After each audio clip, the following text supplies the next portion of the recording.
Good morning, everyone.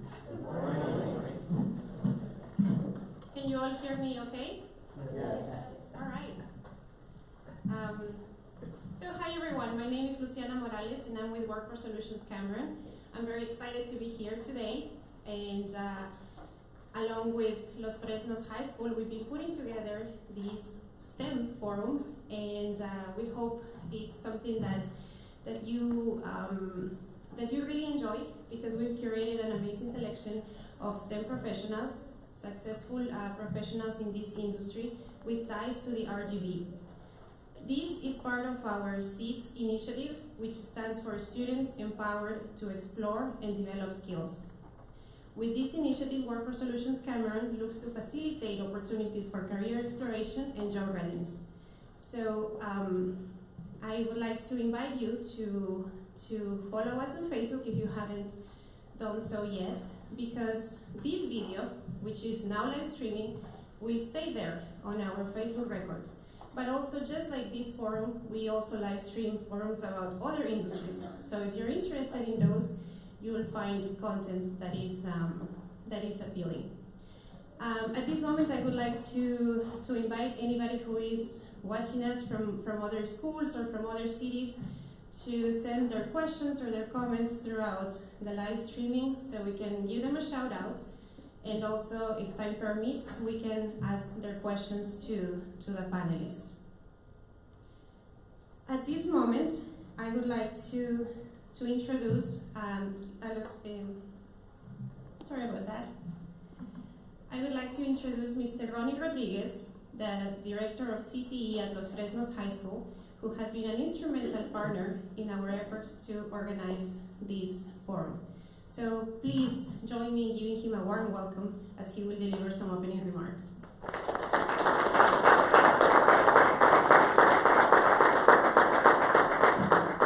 Good morning. My name is Ronnie Rodriguez, the CT Director for Los Fresnos CISD. CT stands for Career and Technical Education. This class here, I was a former principal here for 7 years, so there's a lot of, it's good to be back here on the campus, especially here in the lecture hall. We're excited to be hosting the STEM panel discussion, made up of some very fine panelists that I know will share their experiences, the stories on how they were, where they are today, and answer questions that you may be thinking about but never really asked. Really never had someone to ask, and they're here today. On behalf of Dr. Gonzalo Salazar, our Superintendent of Schools, and the entire administrative staff, we welcome you to the STEM panel today. I want to thank Workforce Solutions Cameron and their entire staff. Mr. Hobbs, thank you very much for being here. Ms. Luciana Morales for reaching out to our office, the CTE office, about the possibility of hosting a panel such as this. We have never had anything like this, and we hope that this is just the beginning of hosting panels in other areas as well, to our students and staff can have the opportunity to hear from experts in the field. To be involved in the STEM field is a part of innovation and on the forefront of great things to come, not only in our area but in the world. With SpaceX, LNG companies, metal fabricators, construction, and the medical field, to be involved in STEM, the sky is the limit. I'm an animal science major from Texas A&M, and I didn't follow the science field. I became an administrator, but I taught science. But it is a field that you will not be disappointed. Just so many opportunities out there for you in so many areas, so please take advantage of that. I would like to thank the panelists for taking time from their busy schedule to join us today in Los Fresnos. We are a great district with great teachers and great students. Welcome to Los Fresnos CISD. What we do here definitely shapes the world. I want to thank Mr. Henry Castillo as well from Workforce Solutions. Thank you for taking time to be here today and as partners. So thank you very much, and that is from the Los Fresnos CISD. On behalf of the CT department, we thank you for being here. And seniors, I know you may walk out later today, this morning, but this is a great opportunity for you to listen to these great panelists that we have here today. Thank you very much.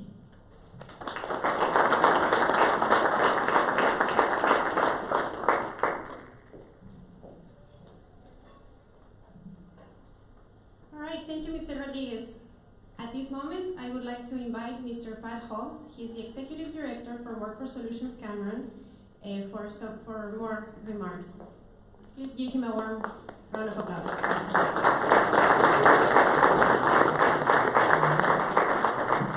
Good morning. Sorry I don't have a maroon and gold suit, but I think I'm going to get one. We're going to be doing a lot more of these here. I am an alumni of Los Fresnos. I was a valedictorian in 1962, before you were even thought about. I do want to pass along a message that I think is really, really important, and I congratulate Los Fresnos for being at the forefront of broadcasting these types of informational sessions with students. I'll tell you that for the last 20 or 30 years, we've been pushing every high school graduate to go get a 4-year bachelor's degree. And at the time we started that effort, the workforce was completely different. If you had a bachelor's degree in almost anything, liberal arts, science, whatever, you could be a success. That was 20 years ago. The workforce has completely changed. Nowadays, if you don't have a skill set, preferably in one of these STEM areas, that will make a company money, you're not going to find a job. I'll give you an example. Last year, this region produced 501 psychology majors. Nothing against psychology majors. Tell me how many job postings there were for psychology-related professions. Out of 501, 5 postings for psychology majors. That tells me that we haven't done a good job of informing our students, doing good career awareness, so that they study the current market, not a market 20 years ago, study the current market, find out where the opportunities are, what the pay scale is, how many openings there are, where the jobs are located, what education it takes to get those jobs, and whether or not you'd even like the profession. So I think career awareness is where we failed our students over the last 15 to 20 years. That's part of the reason why we're doing these sessions. We wrote a grant this year to TWC, Texas Workforce Commission, where we asked them to fund us, what do we call them, career outreach specialists. We know that the schools in the area are strapped for resources and can't afford counselors that do, let's say, vocational technical counselors that can prepare students with career awareness and everything. So we didn't get funded, but we're going to keep trying because we think it's very important. We got 57 high school and middle schools in Cameron County. I want to touch every student from 7th grade to senior level and make sure that they understand what their choices are, what they should be looking at, making that decision. My feeling is that if a junior high, I think you call them middle school now, are not fully aware of all the careers that are available, how can they pick an endorsement in the 9th grade that takes them all the way through high school?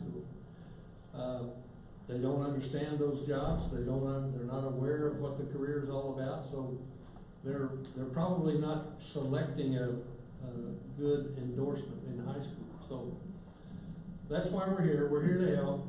I congratulate Henry and his team for developing these workshops for the students. I congratulate the panel members. I know they'll do a good job. I'd love to stay and hear the panel, but I've got a board meeting at 11:30, so they're the ones that paid me, so I kind of cater to the board. So thank you very much for allowing me to be here. Please pay attention and take their words to heart. Thank you.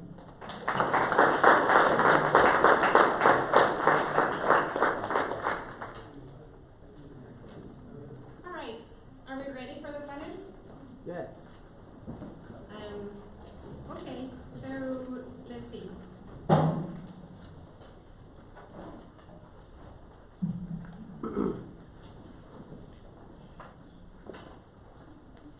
So today professionals in STEM are accompanying us, and we're going to introduce them, after which we're going to ask them to join us at the table and sit at their respective places. So our first panelist is Dr. Daisy Samoa. She's a research scientist with expertise in epidemiology and biostatistics. Her research on nutrition and health has been published on top medical journals and featured in the Washington Post, the New York Times, National Public Radio, among other outlets. Dr. Zamora has completed a PhD in nutrition epidemiology in 2010 and a postdoctoral fellowship in integrative medicine in 2013 at the University of North Carolina. She currently holds adjunct appointments at the University of North Carolina School of Medicine in Chapel Hill and at the National Institute of Health. Please, let's give a warm round of applause to Dr. Daisy Samoa.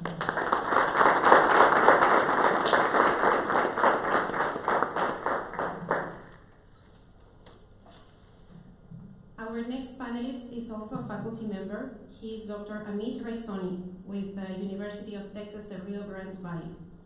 Dr. Raysoni is an air pollution and exposure assessment research scientist with a special focus on the US-Mexico border region. He has conducted many air pollution and panel-based health studies investigating the impact of traffic air pollution on asthmatic children at elementary schools in El Paso and Ciudad Juárez. He has also conducted air pollution studies in Quito, Ecuador. At UTRGV, Dr. Raysoni is focused on understanding the various sources of transboundary air pollution in our region. Let's give a warm round of applause to Dr. Raysoni.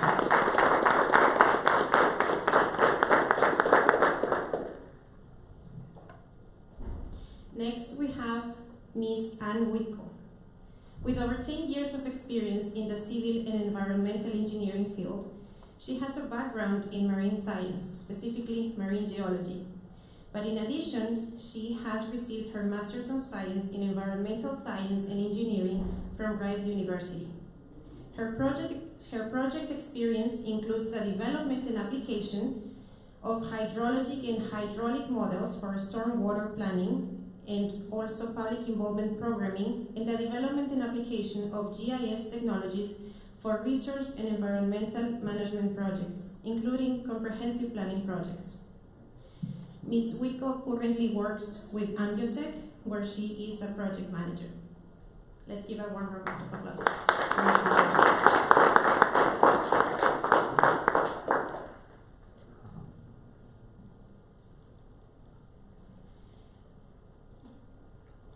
We also have Mr. Mark Horowitz.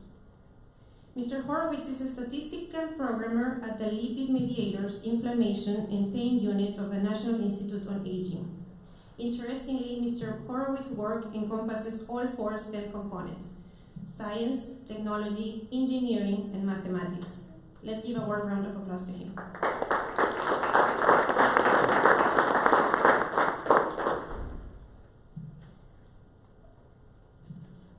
I must add something.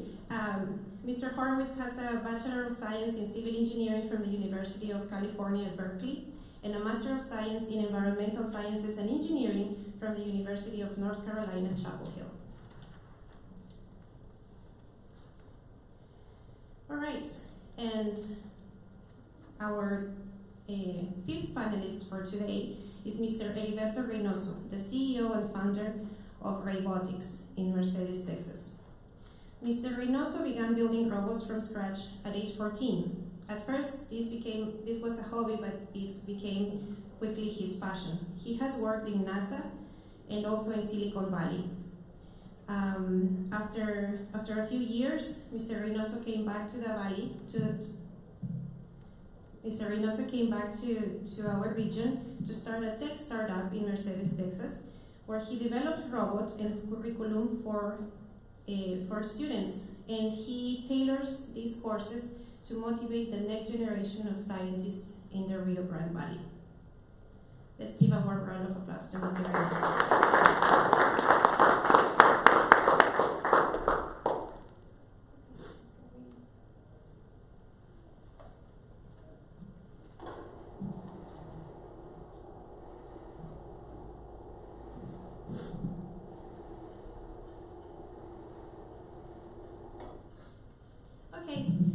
this moment, I would like to invite our distinguished guests to join us at the table.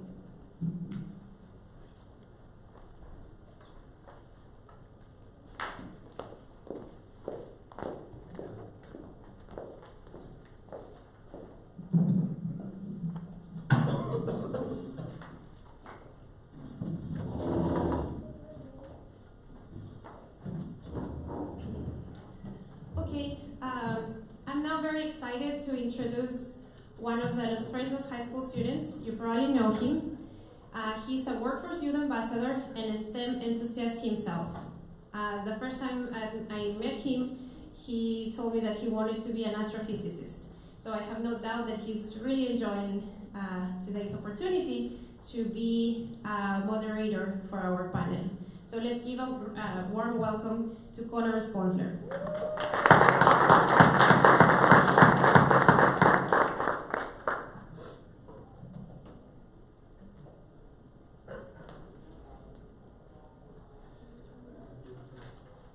Thank you for the introduction. I am Connor Sponsler, and I'm currently the valedictorian of the junior class at Los Fresnos High School, and I'll be your moderator. This is my second year in Cameron Workforce Solutions as an ambassador, and this is the first event we've hosted at the school, and we hope to have many more in the years to come. I want to thank everyone on the panel for coming today and to answer our questions. I hope the ones I'll ask will be an accurate representation of the ones some students in our audience may ask, but if not, there should be a brief period after my asking questions where they can ask ones that they may have. I'll now move on to the rules of the panel. We'll expect each person to talk one at a time, giving everyone a chance, and we want everyone to keep their answers crisp and concise, but elaborate as much as you feel you need to answer the question. But not everyone needs to answer every question, so if you feel like one of them doesn't apply to you, you can give your time to someone else or answer another question in more detail. We want everyone to be additive. If you agree with someone else's perspective, say so, and if you want to move on, and if that's how you would transition on to a new point. We want to keep this conversational, and so if you have anything that you feel like you can add to someone else's, if they're done with their question, you can jump in and say something. We want to generate light during this panel, so we want to keep this discussion nice and healthy. And we are live streaming this event, so if you would please turn off your cell phones.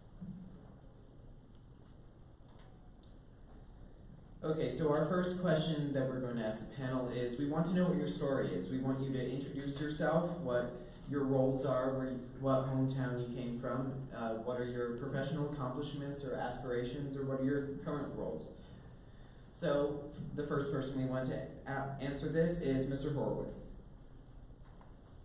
So originally I am from San Diego, and I met my wife at the University of North Carolina. This is my wife, Daisy. She grew up here, and when we decided to start a family, we wanted to come down here. So we have a 5-year-old. And at any rate, we work together on work that is with lots of research groups around the world, but mostly with the National Institutes of Health. And I'll let her talk more about her stuff. And for myself, I'm a statistical programmer, so I work on these clinical trials where essentially they're able to send us the data after they do the experiments and whatever questions they're trying to answer. Daisy is the expert on figuring that out, but I execute that through code, and a lot of that is managing the data and merging it, mashing it, and also providing tables and figures that help answer those questions and help help the researchers understand and present the findings. And that is actually a very difficult task,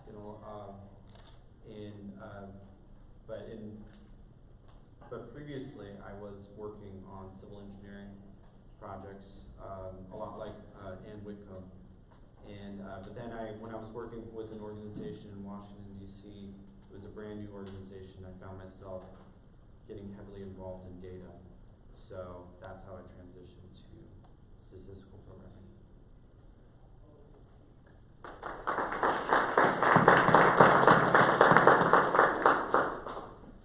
Okay, now moving on to Dr. Zamora.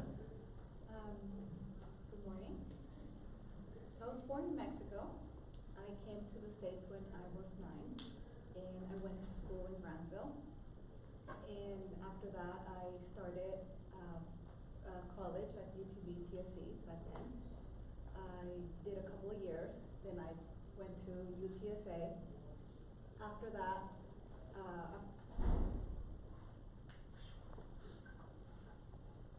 is this better? Is it on?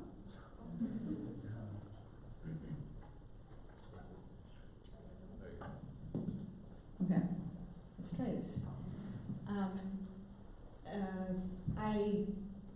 Since I was a kid, I knew I wanted to do science.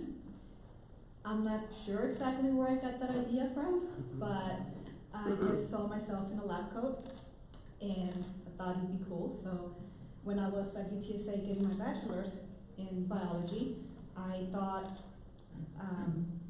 that I wanted to get a PhD. So that's something that was, in my mindset from very early. So right after my bachelor's, I went to North Carolina to one of the best nutrition epidemiology programs in the world, and I had a wonderful experience there. It was very hard, but after I was done with the PhD, it took 6 years. I did a postdoctoral fellowship, also in North Carolina at the School of Medicine, and after that, the usual career choice is to become faculty, so become an assistant professor and keep doing research. And it was at that moment where, with my husband, we thought we wanted to go back to family and raise our child here. So we came here. I was able to get to create a job that was not the usual route, and have been able to keep doing very good, high quality research that has kept us engaged with our colleagues, again, mostly at the National Institutes of Health, but also at the University of North Carolina, and again, we have colleagues all over the world, and that has gone really well. We've been doing that for 5 years, and here we are.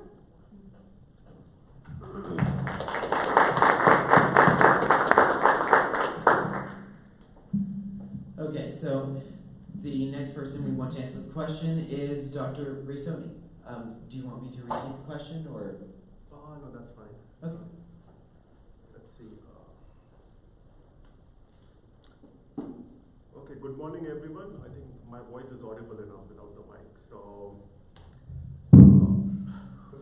my name is Amit Raysoni, and I'm originally from New Delhi, India. So I was not born in the United States. I came to States way back in 2003 to pursue my master's study in civil engineering at Carnegie Mellon in Pittsburgh, Pennsylvania.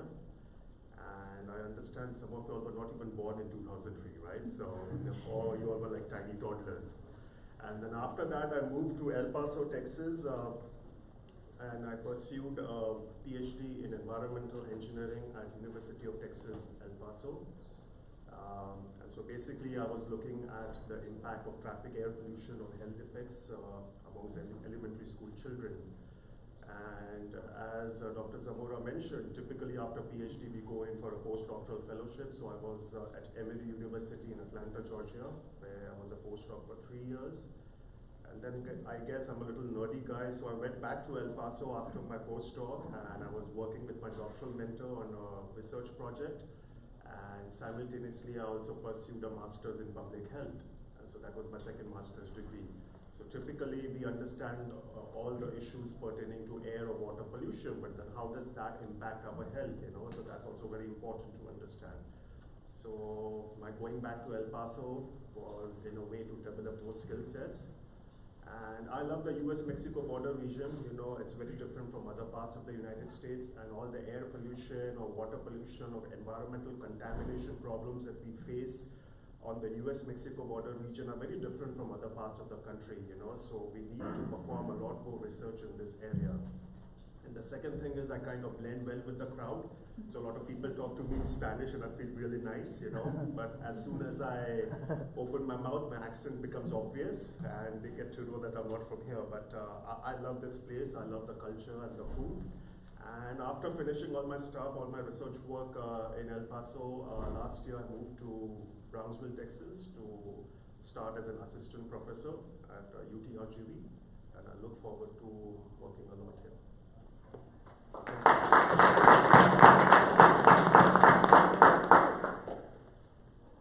So now the question goes to Mrs. Whitko. Mrs. Whitko is my mother, but thank you. Hi, my name is Ann Whitko. I am a partner at a local engineering firm called Ambiotec. We'll get to that in a second. I grew up in Michigan. I was very fortunate to grow up on a lake, which sounds pretty cool, but they're pretty much everywhere in Michigan. There's no street, I think, anywhere in southern Michigan that's not curved around some lake. So I grew up outside, collecting bugs, frogs, fish, climbing trees. My mom wanted to put me in ballet, and I would come and show her a frog. I don't think she was so happy about it, but my interest was always kind of outdoors and science-based, you know, that kind of thing, climbing trees, scraping my knees. I loved it all. I went to college at a really small school in St. Petersburg, Florida called Eckerd College. I went there to study marine science. Got really interested in marine geology, and started pursuing climate change research. I'm sure all of you are at least somewhat familiar with the idea of climate change. It's a big topic right now, big problem that your generation's going to have to step up and find some solutions to. I got really interested in water at the time, and when I was getting ready to graduate, I was looking around for some graduate school options. I wasn't sure if I was going to continue in climate change research or kind of pursue water. I got interested in groundwater originally. And I was writing a paper and researching that, and I kept seeing this guy's name, Dr. Phil Bedient, and he was a professor at Rice University. So I emailed him out of the blue and said, hi, I read a couple of your papers. I'm really interested in some of the research you're doing. Wasn't really sure what would happen, but I thought, what do I have to lose? And a couple days later, he emailed me back and said, I'd love to meet you. Why not? He actually offered to fly me to Houston to come visit his research group and meet him and see the campus. And that's how I stumbled into Texas. Never thought I'd end up in Texas before. I love it now, but was not on my original radar as a Michigan girl. I can tell you nobody used to try to speak Spanish to me when I came here, but you know, one day I'm slowly learning. I know a few things, nothing that's that useful for my job, but anyway, so I ended up going to Rice to study hydrology. It was in the Civil and Environmental Engineering department. My interest in groundwater kind of shifted towards a surface water focus. When I came there was a project to study and develop flood models for the city of Brownsville. So I actually started completing research work in Brownsville. I had never heard of the city before, but there I was. At the time, I also met a guy. He was doing his PhD there. His name is Dr. Jude Benavides. He was supposed to be here today actually as well, but he's in jury duty right now. So he was from here, and long story short, I had a job opportunity here because of my research, and he was looking to come back down. He's a professor at UTRGV now. So we moved here in 2004, where I started working for Ambiotec. I came in as a project scientist. largely working on continuing the work I did for my master's degree in surface water hydrology.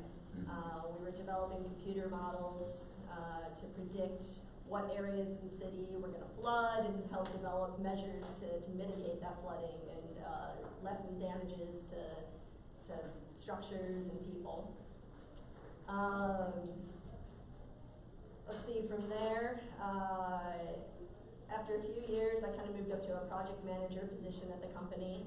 I went and the company offered to send me back to school to learn the business side of the company, so I was able to go to UT Brownsville at the time and got an M.B.A. And then a couple years later, I was able to become a partner at the company. Right after, we had our first child, and we have 2 kids now, a 4-year-old boy and a 2.5-year-old girl. And I'm still working at the company, and that's it. Love it here, so been here a while.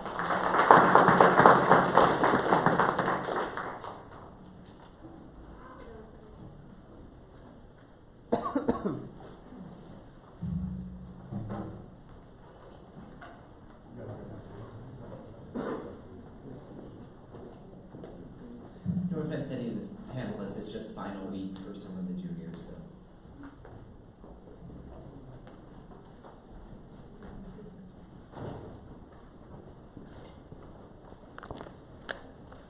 Okay, so the last person who will answer this question, Mr. Reynoso. Yeah, so my name is Heriberto Reynoso. I grew up in Brownsville, Texas. At a young age, I was playing with Legos, and I had no idea what an engineer or scientist did. I didn't have a Thea or a Theo that was one, and that's quite still the case now. I began building robots at a young age. I was inspired by the landings of Spirit and Opportunity in 2003 on the surface of Mars. These are the Mars exploration rovers developed by NASA. And it was kind of like somewhat of a pipe dream. It was like, yeah, right, it will never happen. Go work at NASA, right, working on robots. Slowly but surely, I picked up the hobby when my brother asked me to enter a robotics competition in high school. So at your age, I began building robots right from scratch in my parents' garage. When I kindly asked my parents if I could convert the garage to a robotics workshop, maybe get on this, that's local. You're crazy. They gave in and they allowed me to do that. Soon after high school, I went to college. I acquired a bachelor's in computer science from University of Texas, Grande Valley, UTV then, now UTRGV.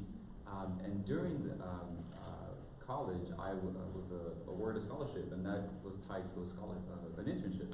And that allowed me to go work at the Jet Propulsion Laboratory in Pasadena, California. At first, I worked on military spy planes with the Air Force Research Laboratory. It was top secret then. It's not so much now. We know, we have spy planes orbiting in the Middle East, and so I wasn't too proud of that project. But that allowed me. It was a stepping stone for me. It was a segue for me to work on the next mission. And so I went back for another internship. I was hooked on NASA basically and astrophysics and whatnot. So I'm a space geek, if you will. But I also love robotics and how we can tie robotics to study the cosmos. And so my next mission was to work on Moonrise. And that was somewhat of a dream come true because prior to my NASA stint, I had an internship at University of Southern California working on swarm robotics. We got a tour of that laboratory that I was to soon work on. And I always thought it would be the coolest thing to work on at this laboratory. And then 3 years later, I was offered that opportunity. And Moonrise basically was one of those missions that at the prototype stage. It was never fully funded. OSIRIS-REx was out of the 3 missions, and it's now on its path to an asteroid, to study an asteroid. So Moonrise was basically develop a 7-foot robotic arm worth about $150,000 to scoop up lunar soil samples from the South Pole Aiken basin of the moon and bring back to Earth. So that's something we're probably going to do in the future, but we already developed all those prototypes. And so my small job there was, as an intern, was to develop a graphical user interface. It's basically an application on a tablet to control this very expensive, large robotic arm with simplicity, given that we had to type in commands into the computer. And then, as opposed to doing that, they wanted a way to streamline that process by just tapping on a few buttons on a tablet. Soon after that, the next summer, I worked on in Silicon Valley developing a code for low Earth orbit satellites for a project called PhoneSat at Ames Research Center in Silicon Valley. This is a project in collaboration with Google, and it allowed me to get to experience Silicon Valley, and that was really a dream come true. And I'm also a Google Scholar. And then all of this I'll talk more in detail soon after the panel in my presentation. And soon after that, I actually ended that internship short, so I can go work on the next mission to Mars sample return. And that was my dream come true, work on a Mars rover, right? And so what I developed for Moonrise was, in a way, a great segue to help adapt that code to control Mars rovers and robotic arms. And soon after that, I decided I didn't want to pursue a PhD like most of our panelists, because I wanted to kickstart my own robotics company. And if you're your own boss, you don't need a PhD. And so I decided to come back to the Valley, and with very humble beginnings, somewhat on a shoestring budget, kickstart a robotics company to inspire that next generation of scientists and engineers. Hence why I'm also here. And what we do is essentially we involve interns, high school interns in this case, from Whitko Independent School District. We have a company, the company is based off in Mercedes, Texas, and we tackle societal issues. So in hearing the panelists right now, I'm getting a lot of ideas as to how we can possibly collaborate and solve local issues. And so the first year we were tasked with cleaning the largest antenna on Earth in Puerto Rico, Arecibo, and we developed a 440-pound robot to do just that. And the second year we developed a pipe inspection robot for the city of Whitko, because of all the flood issues, and given that the valley has grown so quickly and so vastly that we have not upgraded infrastructure, right? And so we need to better assess. And some of these infrastructure, those stern drainage pipes, they're still made out of brick. These are really old, old infrastructure that we have not renovated. And so it's important that we develop these systems to better assess the damage to city infrastructure. And instead of buying one for $150,000 off the market, we involved interns to develop one for less than $1,000, and it was entirely 3D printed. And I brought that robot here for you all to see soon after the panel. This last project with Hidalgo County, it actually was an idea that started with Cameron County with the city and planning department. And the idea here is to light up rural colonias. These are rural subdivisions that don't have lighting. So when you have these elementary kids go out to the bus stop, there's no light at 6 a.m. when trying to catch a bus. And so that's a really big problem. These are also areas of high poverty and high crime. And we figured that if we can light up the night, we can lower the crime rate in those areas. So we've involved interns to develop these renewable energy-based systems, basically a solar light, a solar panel tied to lithium-ion batteries and an LED light. We can remotely control these systems. And so instead of giving rendering control to the American Electric Power AEP, we want to give power to Hidalgo County and Cameron County to essentially control the lights. And not be, and actually we're trying to develop something that's low cost for residents. So, it's kind of the last project, trying to mass produce that so that we can impact the residents in these colonies. Yeah.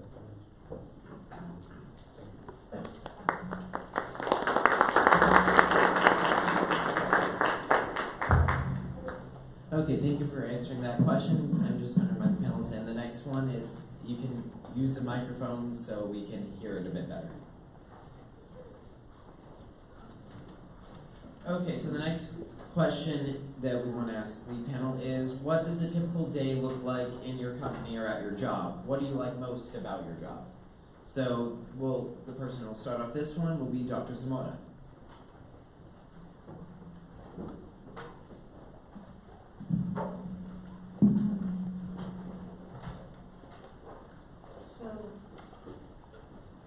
So, I'll wait until everybody's sitting.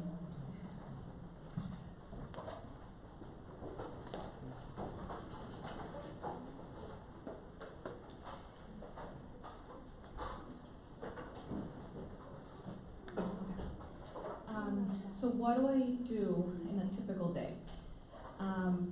For those of you who just got here, I'm a research scientist. I do biostatistics and public health research. And I live in Brownsville, even though my work and my colleagues are based in other areas of the U.S. mostly. So I do a lot of collaborations. I wake up and I have a home office, and I go there and I start working on my computer. And a lot of what we do is we work with people who are actively doing clinical trials. So, for example, there's a clinical trial that just finished in North Carolina, and for this clinical trial, let's say we randomly assign people to eat a certain diet, and then randomly assign another group of people to eat a different diet, and then we follow them, could be 3 months, and because it's a lot of people, it takes years to go through this process for about 200 people.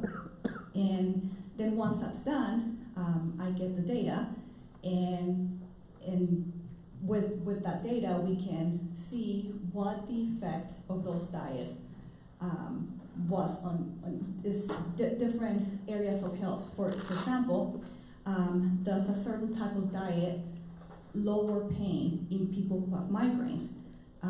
Does a certain type of diet help people with depression? And every time that you read an article in a reputable newspaper or magazine that says something like broccoli is good for you because it can help prevent cancer, those types of studies are done by people like me.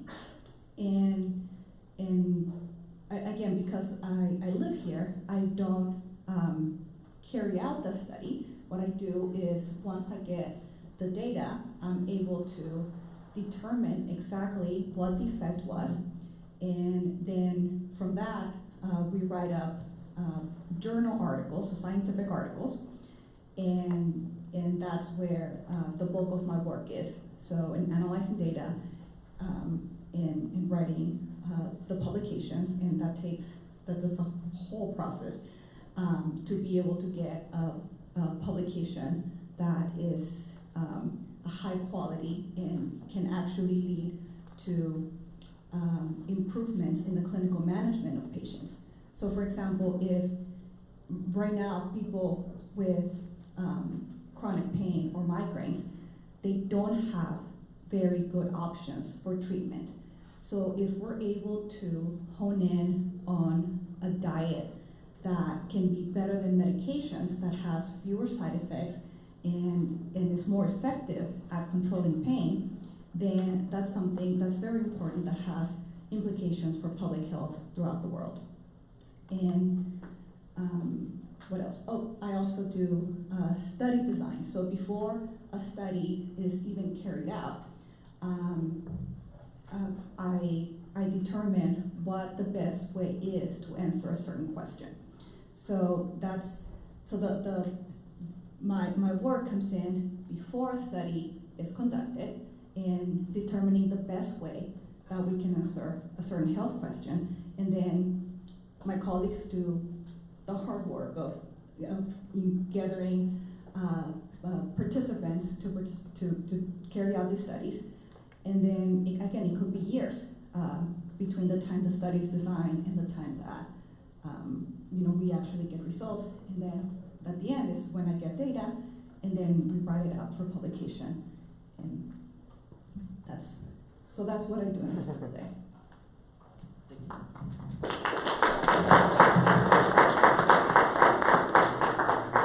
Okay, thank you. So now we are going to move to Dr. Reynoso.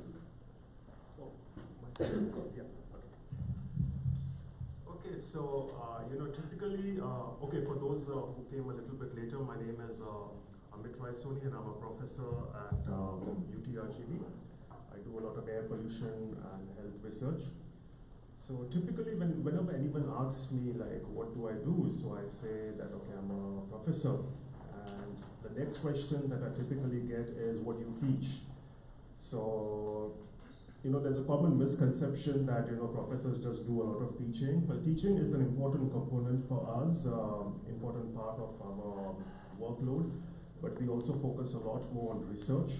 So conducting research, a lot of my time, my typical day involves reading a lot of scientific journal articles, keeping myself abreast of all the important studies that are being done in air pollution in different parts of the world. Then we also write grants to the federal government and the state government, because that's how a lot of universities function.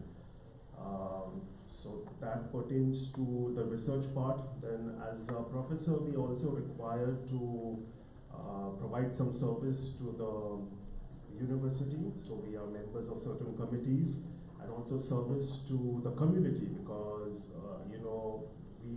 it's an educational institution, and for the betterment of the overall society, and because you guys are the next generation, so it's very important that like what we are doing today, this is more or less like service to the community.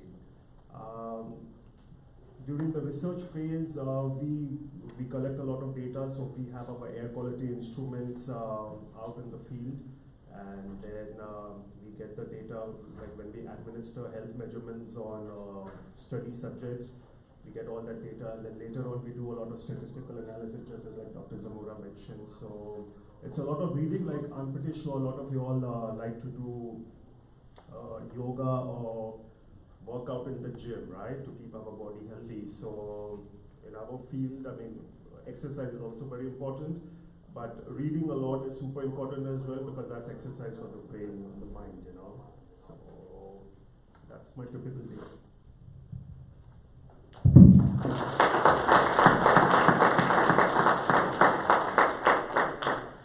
Okay, thank you for that. So now we're going to move on to Mrs. Whitko, or Miss Whitko. Yeah. That's fine. All right, for those of you that walked in late, can everybody hear me okay without the mic? Yeah, okay, great. My name's Ann Whitko. I'm a partner at a local civil and environmental engineering firm called Ambiotec. I think the thing I really like about my job, I'm a little different, in a different world than our previous two panelists who are in academia. I'm in a private sector company that does engineering. And the thing that's great about my job that I enjoy is that every day is kind of different. We get a lot of different types of projects. A lot of what we do focuses on infrastructure, so things like roadways that you drive on, and every time you turn on your faucet and the water comes out, civil engineers are behind designing those things, treating the water and distributing the water. The grosser side is the wastewater side, but we do that too. It doesn't sound maybe very exciting, but it's certainly necessary and important for everybody's health and safety. I mentioned earlier that I do a lot of stormwater and hydrology work. I almost said research. I don't really do research anymore, but that was kind of where I really focused on in graduate school. So some of my past projects involved developing computer models that would predict, okay, if we have this much rain over this area, where is it likely to flood? How much flow is going to be produced? What are the flood depths in different areas, and what can we do to minimize those and prevent houses and streets and important infrastructure from flooding? Have any of you heard about resaca restoration work that's going on in Brownsville? Anybody? Yeah. So that was one of my projects as well. I got to work with PUB is the one spearheading that project. But I've helped them along the way on that from the very beginning, from selecting the technology that was used to remove all the sediment that's accumulated in the resacas. That's largely resulted from erosion, and as development comes around those resacas and plants and vegetation are taken down, it exposes more soil. That soil ends up in the resaca. So the water depth gets lower, and then fish can't survive. There's less storage capacity for stormwater, and it's more likely to flood. So what we've been doing is trying to go in and remove that excess sediment and restore the resacas. There's a lot of permitting that was involved with that, so that's part of my job as well. Coordinating with federal agencies like the U.S. Army Corps of Engineers. You have to get permits from them to be able to do anything in the resacas because they have jurisdiction over that. We had to get permits from the Texas Commission of Environmental Quality because when we dredge that sediment out, it's water and sediment all mixed together. If you looked at it, it's mostly fluid, right? It's dark fluid, but it's mostly water. So you can't really just put that in the truck and take it away. You have to take the sediment and separate it out from the water. So they have specialized equipment where they add a chemical polymer that helps the sediment particles that are suspended in the water flocculate together. So they all stick together and become bigger clumps, and then they're easier to remove from the water. So, and then that water we can then return to the resaca. So we had to get a special permit from the TCEQ to discharge that water from the process back into the resaca. So I help with all of that type of work. I mentioned earlier that I also went back to school to get a business degree after I started working for the company for many years, and so I help with a lot of the marketing and client management side of the company as well. So I mean, really, that's what I like about my job the best. I get to do kind of a little of everything. I get bored, if I'm doing the same thing all the time. So this gives me a lot of variety, and it's a good fit for me.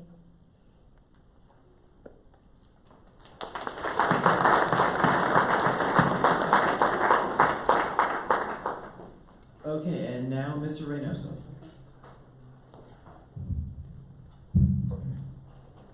So for those who just entered, my name is Heriberto Reynoso. A typical day for me is sometimes it sounds crazy, but as an entrepreneur, you don't have your 8 a.m. to 5 p.m. Like usual business day, right? Sometimes you're driven by a project, right? And it depends on the project. Sometimes you're up 2 days and nights straight working on a project, and that's just the life of an entrepreneur. So I call it the best weight loss program because when you're passionate about your job, you tend to forget to eat. You tend to just forget about sleeping because you're just driven by adrenaline, and that's kind of what when you like it's often said, when you love what you do, you'll never work a day in your life, and that's essentially what I'm living right now, and I love it. It's very multidisciplinary. So sometimes I have to learn how to develop a website instead of paying someone $5,000 to $10,000 to make one. You have to learn how to develop your own graphics if you don't want to pay someone money to do so. And so for you all here, we should all be geniuses. We should all be, Einsteins. We have the world at our fingertips if you really look at it like that. Einstein would have killed to have that kind of power.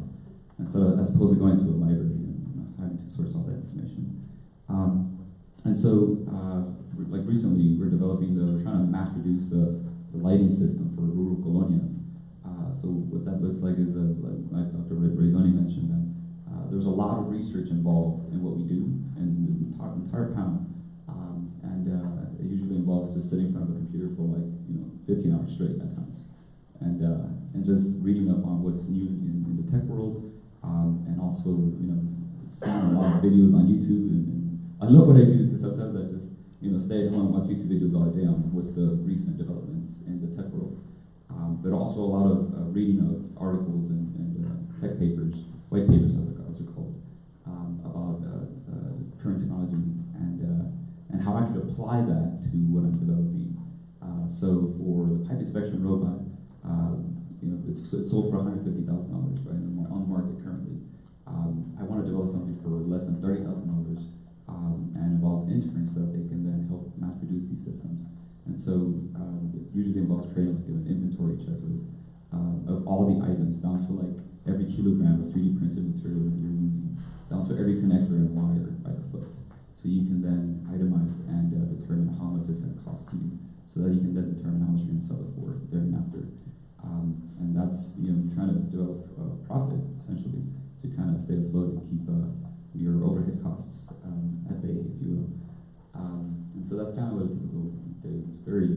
It varies. It's never the same, and I think that's why we love science, technology, engineering, mathematics. I guess it's for the entire panel.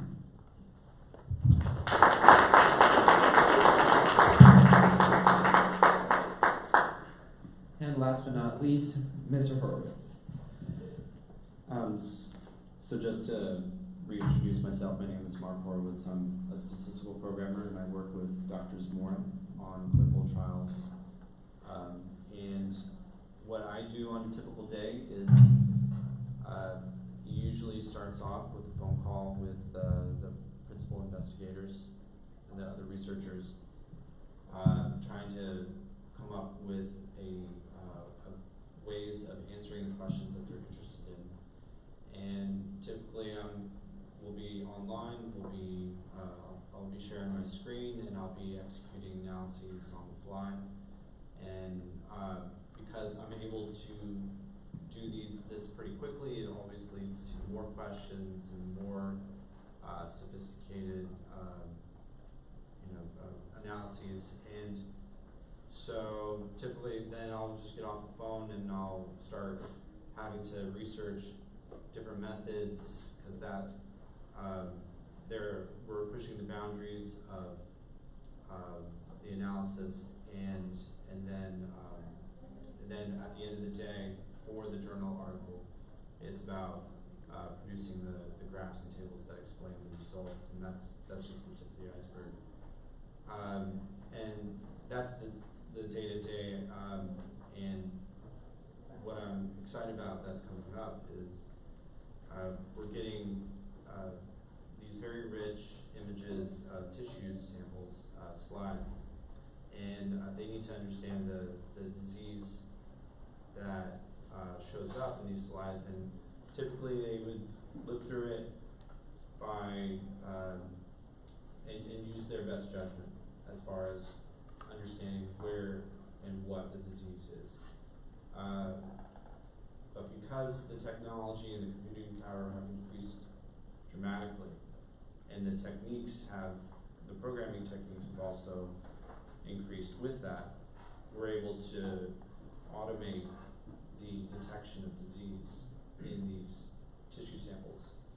And so that would require machine learning, and we're going to be working on that project for the next year. And so that's something that, as you all get older and get involved in STEM fields, you're going to realize that the statistical analysis and data are just going to continue to increase, and you're going to have be conversant in these methods.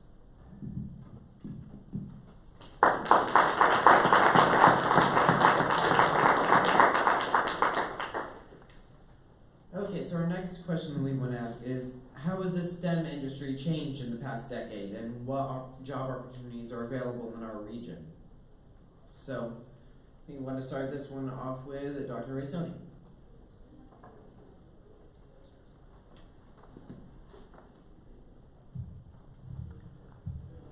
So, because I'm an air pollution guy, I'll use an analogy from this field itself. So, President Nixon in the 70s, he always gets a bad rep because of the Watergate scandal.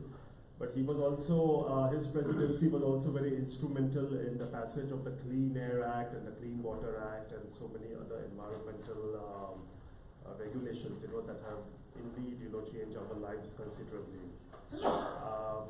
And all the research work that we do also inform the policymakers.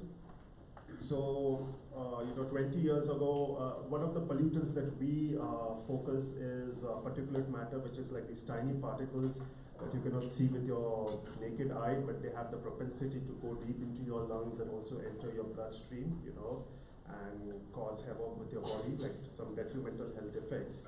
So 20 years ago, a lot of research was done on these PM 2.5 particles. Now, as science has advanced, we are focusing on ultrafine particles. So ultrafine particles are those particles that are, less than 10⁻⁻⁶ or -7 or even -9 micrometers in diameter.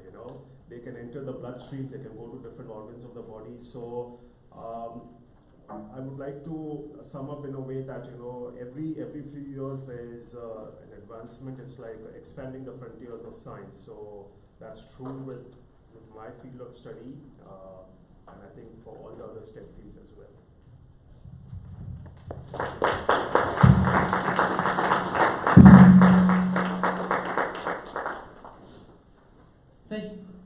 Thank you. And now we'll move on to Ms. Whitko. So how has the STEM industry changed? If anything, I think there's just more problems that are arising throughout not only the world but in our local area as well. That is really creating a larger and larger demand for STEM type career paths. I talked about that in my field we do a lot with infrastructure, and Reynoso commented on this, that we have a big issue locally with failing infrastructure. We've got water, wastewater lines throughout the downtown Brownsville area, and I think through lots of Cameron County where it's these clay and brick pipes that are falling apart. We have areas on some of the colonias that aren't really served at all. So there's a lot of local issues that will need to be addressed by researchers and engineers to fix some of these issues. On a larger scale, I talked previously about climate change.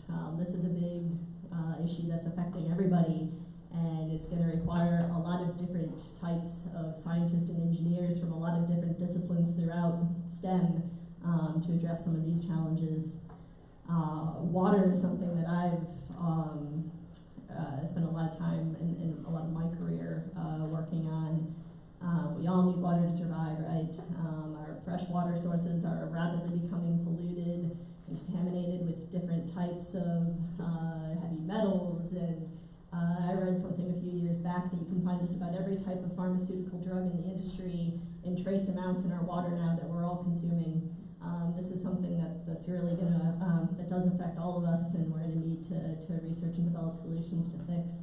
So I think the opportunities out there in STEM are just growing and growing, and there's a lot of challenges that will need to be addressed, and a lot of great career opportunities. I think in our region specifically, I think I already mentioned that, right? A lot of the infrastructure needs. The Waco restoration project that I mentioned, we're moving along, but that's probably going to be going on for 10 years or so, and then we'll have to do it again. So anybody interested in that? I think that's it.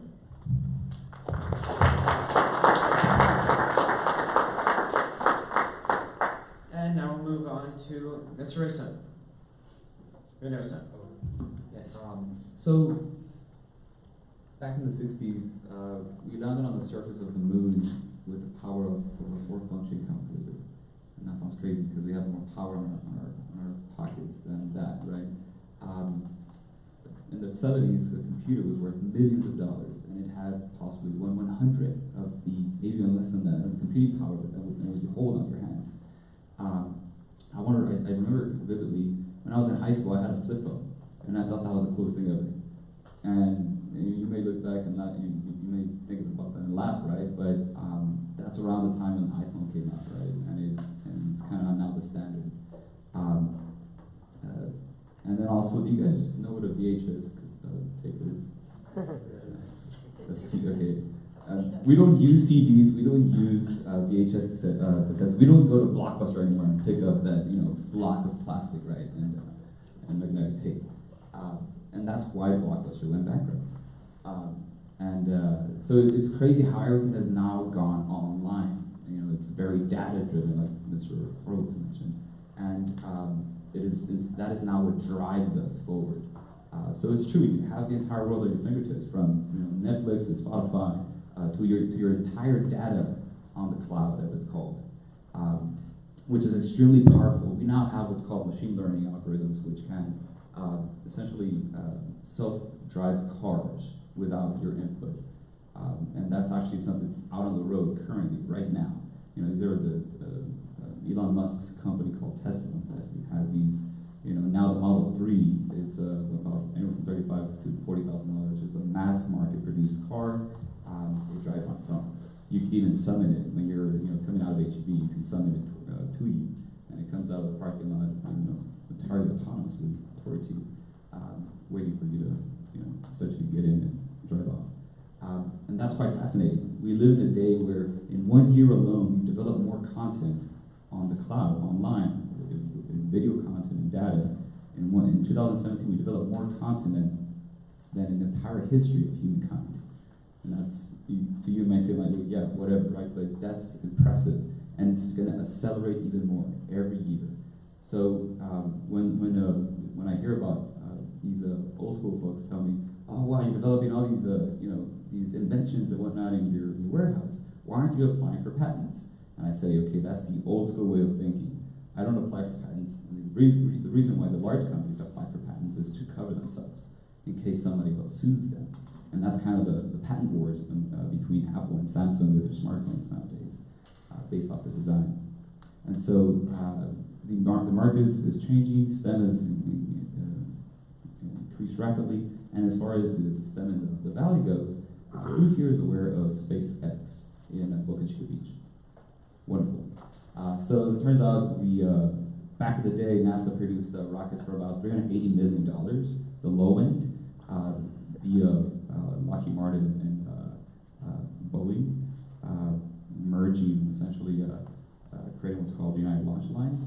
And nowadays we have SpaceX developing these rockets for about $60 million. And then the idea here is to develop reusable rockets, and we're going to be launching them here from here, the valley. And that sounds crazy, right? Because we normally just launch rockets from Cape Canaveral, Florida, from Kennedy Space Center, and on the West Coast and in California as well. So we are now going to be the conduit to the heavens, right? And essentially going to the moon and to Mars. And Elon Musk, the owner of SpaceX, is pushing forward. We've actually May 28th, there's going to be another test here in Boca Chica Beach to essentially launch this Starship rocket. And that's the foundation, the prototype for what will then produce a larger rocket called the Big Falcon rocket that will take us to Mars and beyond. And it sounds crazy because you wanted to do this decades ago, but you know, it's very expensive. And but yeah, the entire industry will, and as far as the valley goes, is dramatically changing, and I love that I'm being a part of it. So, yeah.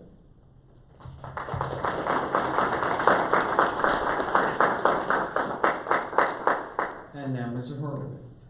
And the question again is how STEM has changed.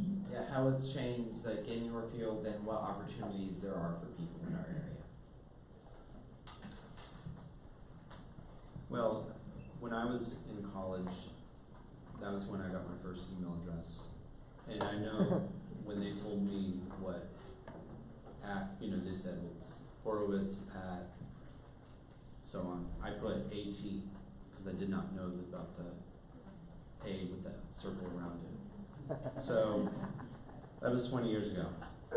And obviously things have changed a lot since then. And not only because of the computing power that has increased since then, but also because it's now widespread on the internet with inexpensive computers and little computers that we carry on our, in our pockets that we're able to, they can do everything.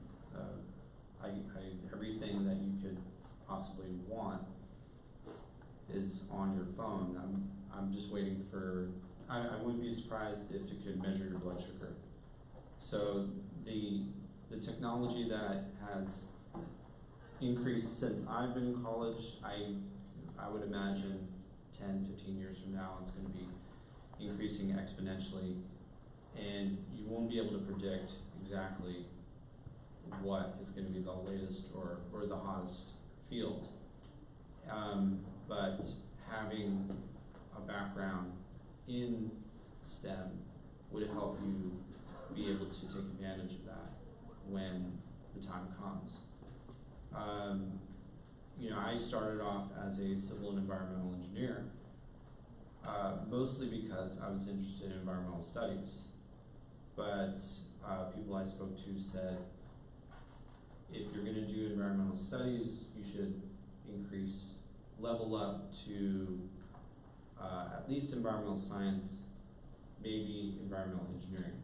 Because at least if you're at that level, as far as STEM, then you'll be able to take those transferable skills to another field.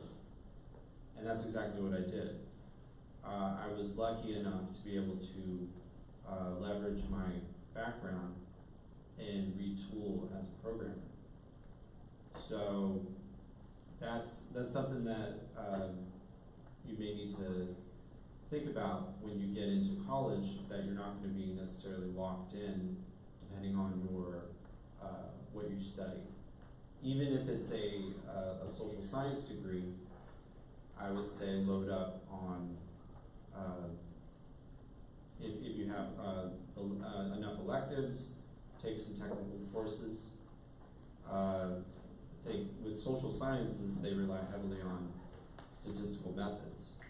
So if you decided to, if you said, look, I'm really interested in sociology, well, they do a lot of surveys, and they need the ability to analyze those surveys, and that means that they would need to do programming. So it's not always the case that, it just depends on the level of analysis that you're doing. You can do it in Excel, but as you increase as the analysis increases, you need to level up your skill set. So I think that, when you get to college, pick something that you're interested in. Definitely find those courses that are technical, that you're interested in, and because you never know what's going to be the latest thing 10 years from now.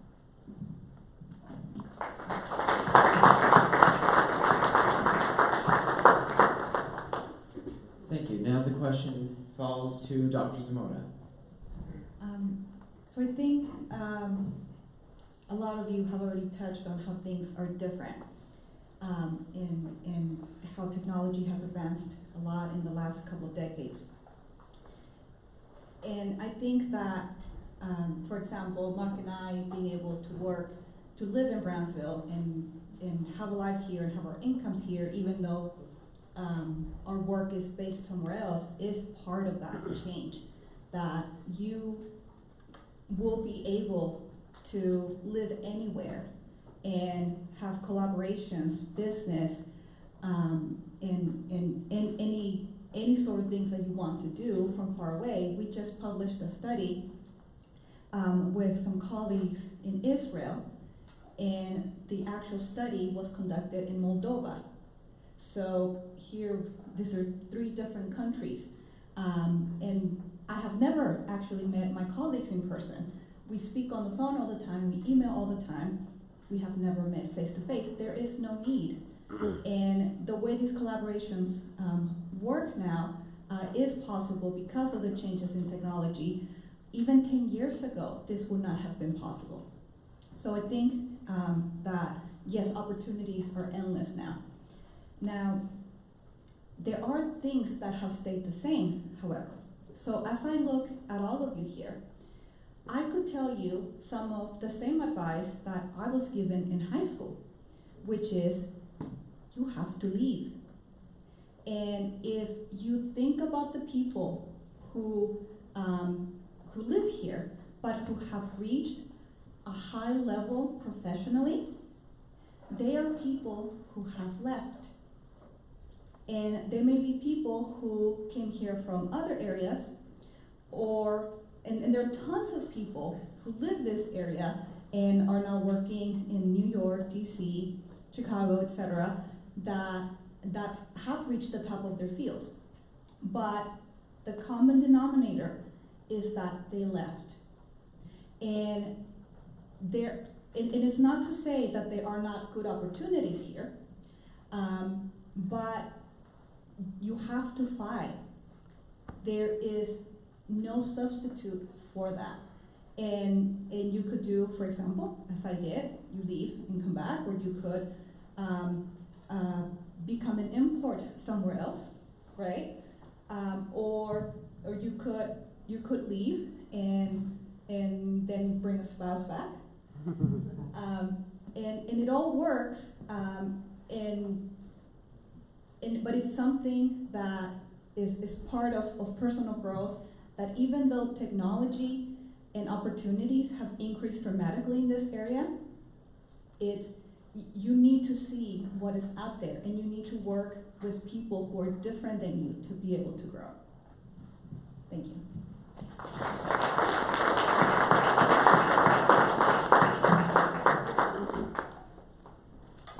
Okay, so now we're going to move on to question 4, which is, what is currently the biggest challenge in STEM industry in our region?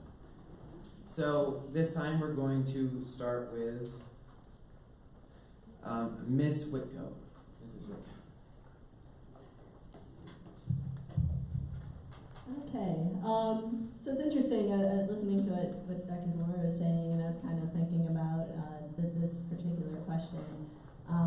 About back in 2008, I had been in Brownsville for about 4 years, and I got involved with this project that was a comprehensive planning project for the city of Brownsville. And so they were looking at different area factors that are important to the city. They were looking at economic development, they were looking at environmental issues, infrastructure, civic engagement issues with voting, and education was a big topic that we talked about. And one of the things that got discussed a lot at that time was something we called brain drain, and that's kind of what Dr. Zamora was describing, is that we had this large population of young people here, young educated population that were getting college degrees and wanted to come, either they were getting educated here and wanted to stay, or they went somewhere else and got a degree and wanted to come back to their hometown and find a job, but the jobs just weren't there. And so that was, a big issue we were talking about back in, 2008, 2009. And I think the exciting thing going on right now is that's starting to change a lot. There's a lot of new industry coming to the region with SpaceX, with a lot of industries at the port, a lot of industry up and down the Texas-Mexico border. So I think that's largely changed, and we are going to soon find ourselves in a new position of, how do we fill the need that's starting to develop here, and how do we attract people that have left to go pursue an education somewhere else, or the people that have stayed here, how do we retain them, and how do we draw other people into the area to fill all the positions that are kind of starting to come about. So I think that's kind of one of the challenges, and then that's regionally, but on a larger scale, and we talked about this a lot, is there's all these different issues, all these, I don't want to sound too bleak, but there's a lot of problems right now that need to be addressed. And we can see a lot of those locally, and I don't want to come out of my area of expertise too much, but I talked about infrastructure. We live in an area where there's a lot of health issues, where one of the, diabetes affects, 20, 30%, is that right? Something like that here in the area. There's a lot of issues locally that will need to be addressed, and I think one of the challenges is just having and attracting the right people with the right background and education to come here and address some of those issues.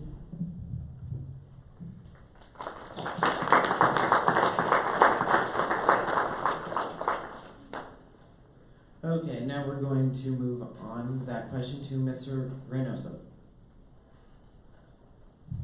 Yeah, so in my opinion, I think the biggest issue in our area is lack of training in the workforce, and hence why we have Workforce Solutions to essentially create these programs and with multiple Workforce Solutions programs, and we need to train our youth in the vocational tech fields first. Why? Because we have a lot of companies that want to come to the area because of the growing region, and they start questioning whether we have the workforce that is properly trained for such. And that's really the first question that pops up. So in my opinion, I think the biggest challenge for a region in STEM is just training our youth to be properly prepared for these future jobs. So I welcome each and every one of you to join STEM. It's a burgeoning, these are fields that are burgeoning, and we need you all, essentially. We need you all to pursue these fields so that we can solve the issues. And the only way you can be future-proof is if you pursue STEM. Why? Because accounting's going by the wayside. Even lawyers nowadays are starting to get replaced by artificial intelligence. In the medical field, you have, essentially back in the day, or even now, you have these doctors that essentially what they do is they, read books, they read a lot of content, and then they regurgitate and reinterpret it in such a way. But we have artificial intelligence now for that. And it's going to get to the point where, especially now with the surgence of quantum computing, we will be able to mimic that of a human brain using also machine learning algorithms. There's a lot of jobs that will go by the wayside. Even nowadays, even the low-level paying jobs like trucking, we have these self-driven trucks nowadays that go on the interstates and transporting our goods. So everything that we use is transported by truck, at least at just last point of destination. And we need you all to be trained in these fields. Yeah.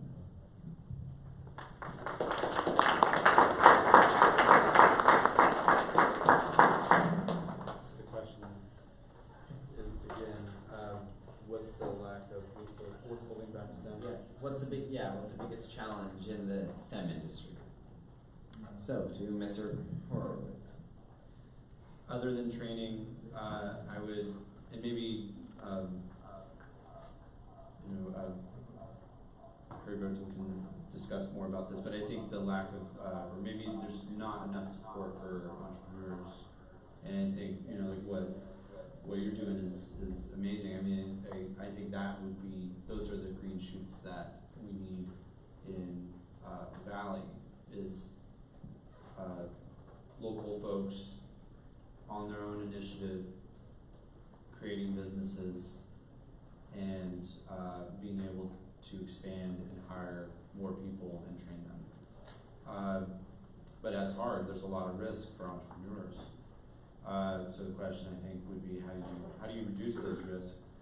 And I know from my perspective, as before, a few years ago, as our workload was increasing, I was thinking about how do I farm out some of this work to local folks so that we can have more programmers and also more business. And I was involved in a couple community groups called UTRGV in Brownsville and McAllen. And I was thinking maybe I can partner up with some folks there. But what's interesting is that all that sort of shifted in 2017 when healthcare was on the chopping block, and I'm a diabetic and I need health insurance. So there goes the entrepreneurial support that I needed. I needed to find something. I needed to transition from being a contractor to being an employee, and I was luckily able to do that and continue the work I'm doing. But there are these other, these larger factors that are coming into play for entrepreneurs.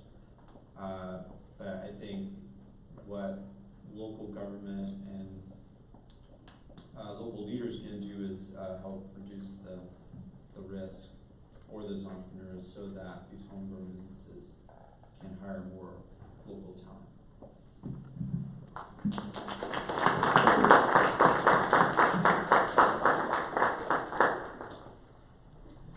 And now, Dr. Zamora.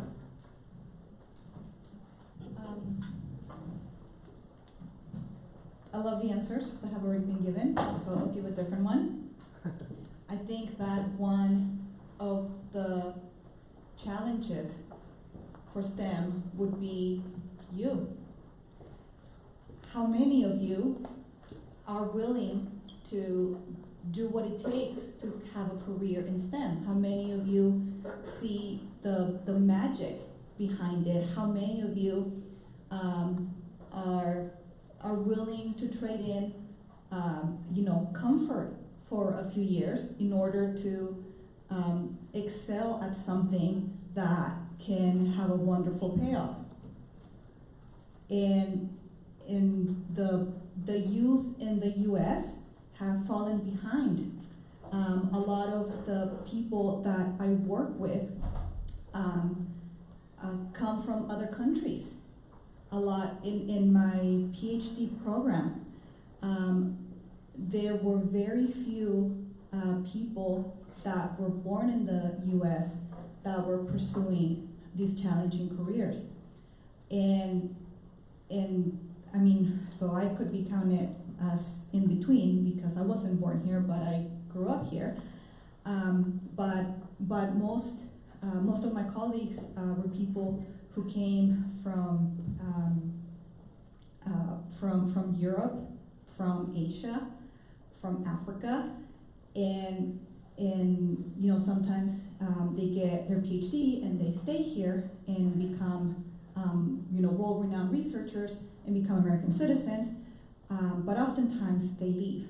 And I mean, it's still good that they're world-renowned researchers somewhere else, but it's nice if there were more Americans who decided that this was something worth pursuing and put in the effort to do it. If I ask you to raise your hands, how many of you right now are considering a STEM career?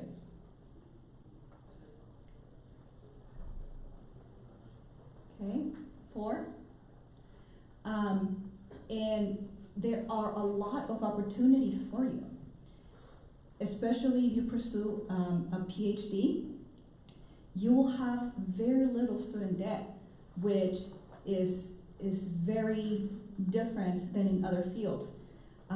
For me, the federal government awarded about $500,000 for my education.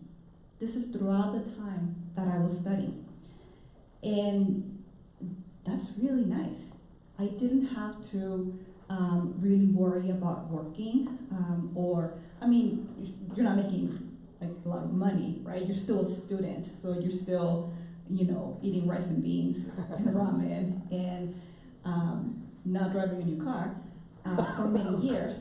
But you don't have student debt, and then at the end you can have a nice income, lots of freedom, lots of opportunities, and you do it without debt. Now, it's different depending on the career that you pursue.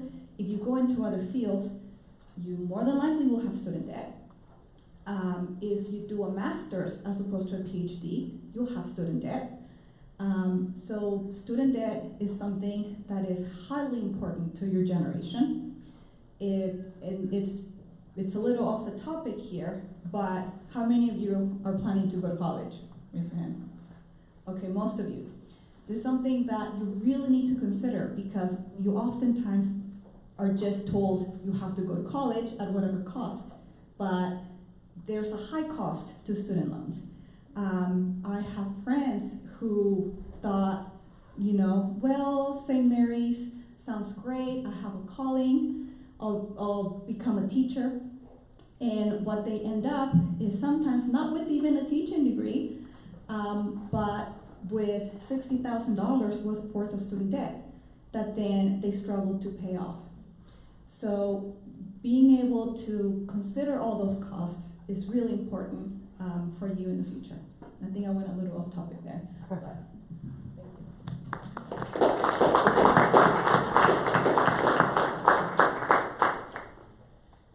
And so now let's move on to Dr. Reynoso. Raysoni.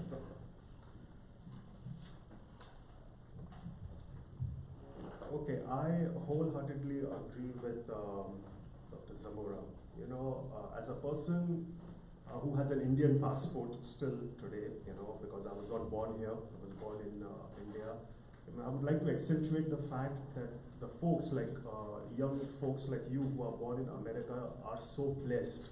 are so blessed in so many ways that firstly, of course, we have all our freedoms and our rights, but the research opportunities that we have here in this country at the undergraduate level, at the graduate level, and even at the doctoral level are top notch. You know, no country in the world can come at par with the United States.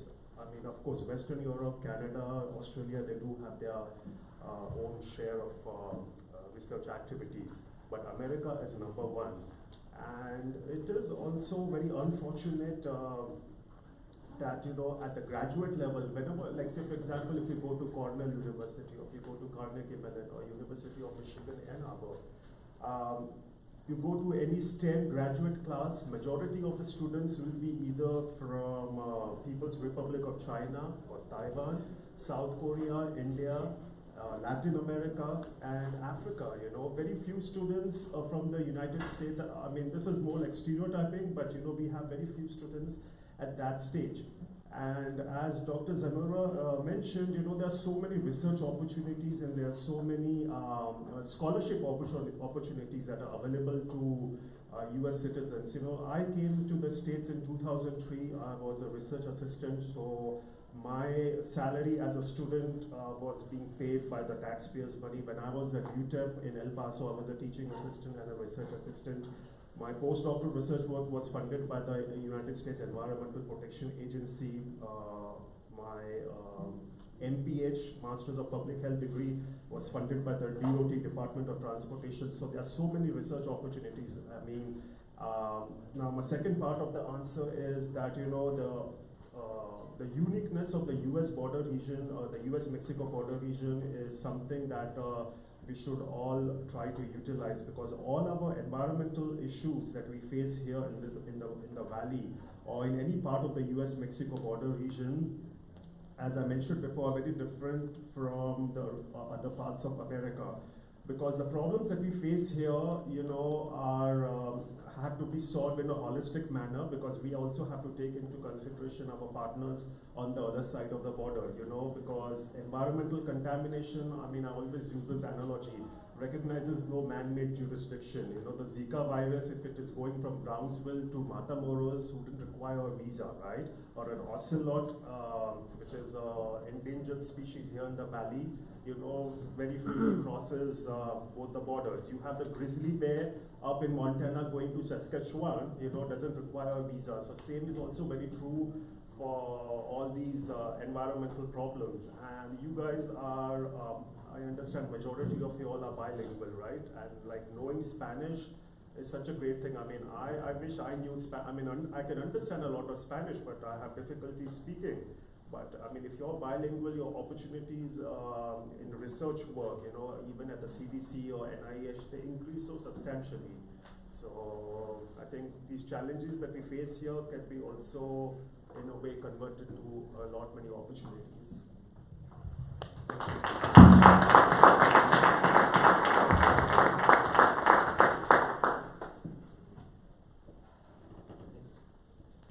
Okay, thank you. So now we're going to ask an open-ended question, so it isn't really in order. So if you feel like you have anything to add to this, just go ahead and start talking about it. So this question to everyone is, what are some scholarships and opportunities available for those interested in pursuing a STEM career?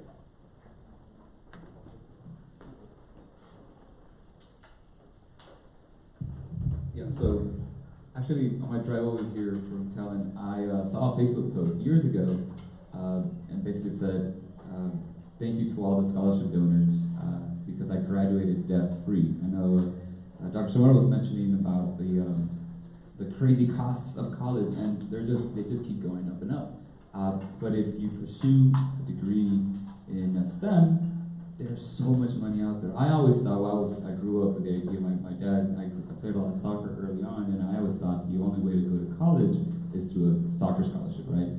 But I had no idea that there were so many more opportunities if you pursued STEM. So there's a lot of corporations and also organizations that are just donating, not donating, but this is actually tax deductions for corporations. So they basically donate millions of dollars so that you all can help, so they can help you pay for college. So I mentioned I was a NASA scholar. They helped pay for half of my tuition and fees. In the summer internship, they handed me a $6,000 stipend for 10 weeks of my time there, and it was, basically a luxury apartment in downtown Pasadena, California. Transportation costs covered, meals covered, Jet Propulsion Laboratory. Google sent me a $10,000 check every year. General Electric, Lockheed Martin, Northrop Grumman. I even got $500 from Blockbuster, and they're bankrupt right now. So there's no excuse, okay?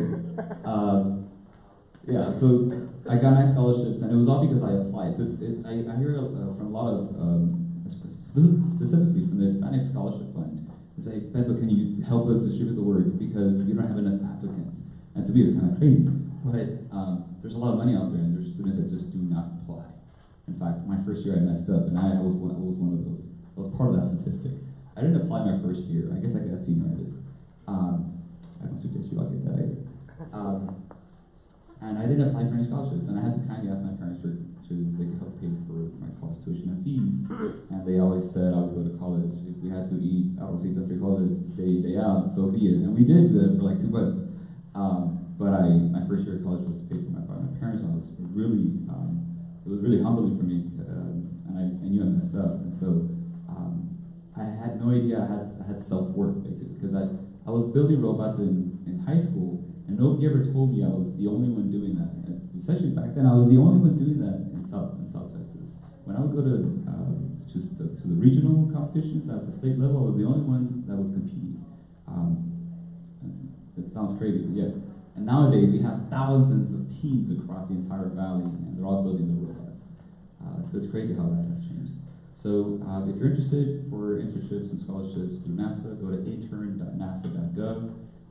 It's called the One-Stop Shopping Initiative. You can apply for postdocs to internships at NASA. Go to Hispanic Scholarship Fund's website.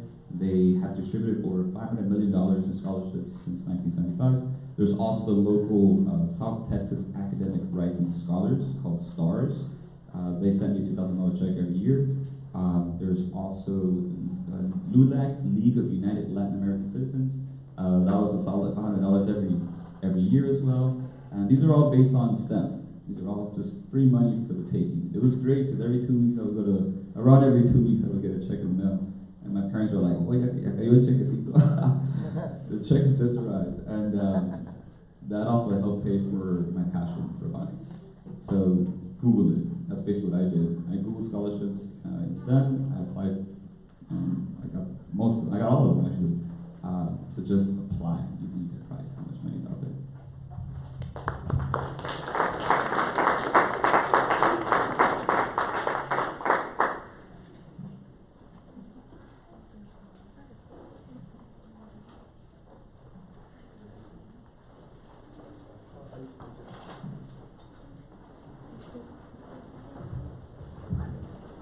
What Mr. Reynoso said makes a lot of sense because when I was at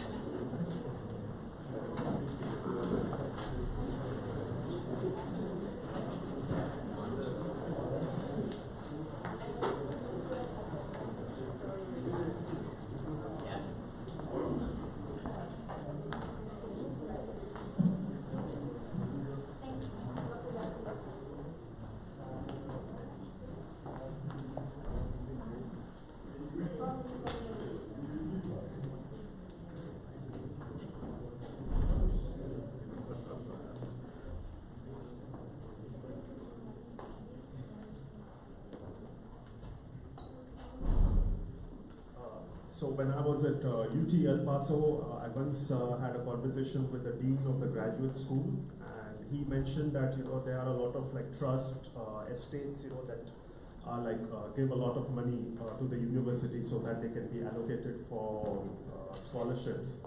And unfortunately, not a lot of undergraduates were applying for that. And so what happens is that the trust, they feel that, okay, why should we send all this money to your university? Then they start sending it to other places, because if there are not that many students interested in your university, so I think applying is important.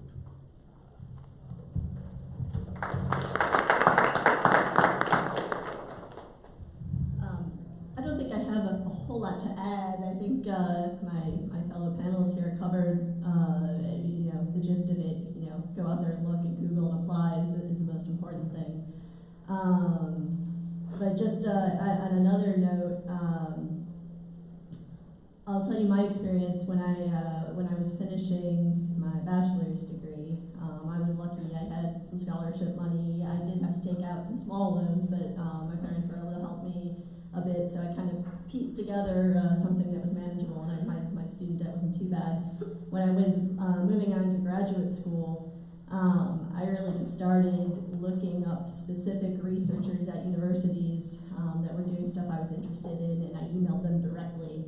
So rather than looking for some larger program that was giving funding, I just kind of contacted some of the researchers directly, and a lot of them have grant money to bring students in and help them with their research.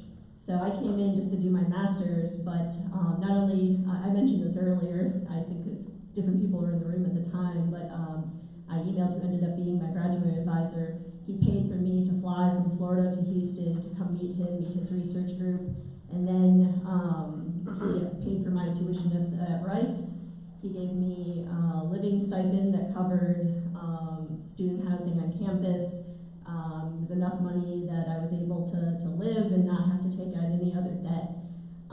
So really, just don't be afraid to start looking around for people that are doing things you're interested in, and contact them directly, because a lot of the faculty members have grant money that specifically dedicated towards bringing in students. One other quick note, and then this is kind of related and kind of not, but I know a lot of us have talked about kind of graduate studies and getting masters and PhDs, and that's great if you want to do that. But I don't, for some of you that maybe are thinking, I don't know, I want to commit to 6-7 years in school, there's still a lot of opportunities for people with a bachelor's degree in STEM fields as well. So I don't want anybody to be scared off, like, oh my gosh, I'm gonna have to spend 7-8 years in school to be able to get a job. No, there's a lot of opportunity across the spectrum depending on what you want to do.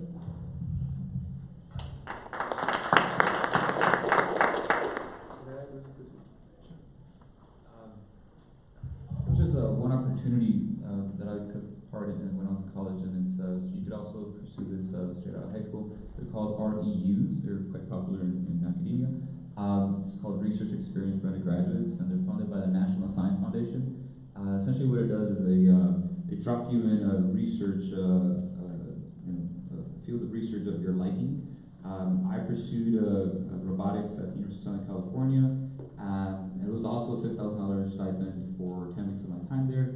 They provided dormitory and meals as well. And you basically live on campus, and you do research, and you collaborate with the brightest minds of our nation. And so these are wonderful opportunities, and it's not just National Science Foundation. Department of Energy also has a lot of RU opportunities. A lot of agencies have these. So these are opportunities that you students should pursue because they allow you a window into what you can possibly pursue for the rest of your life. And that's quite important. You can find your passion early on.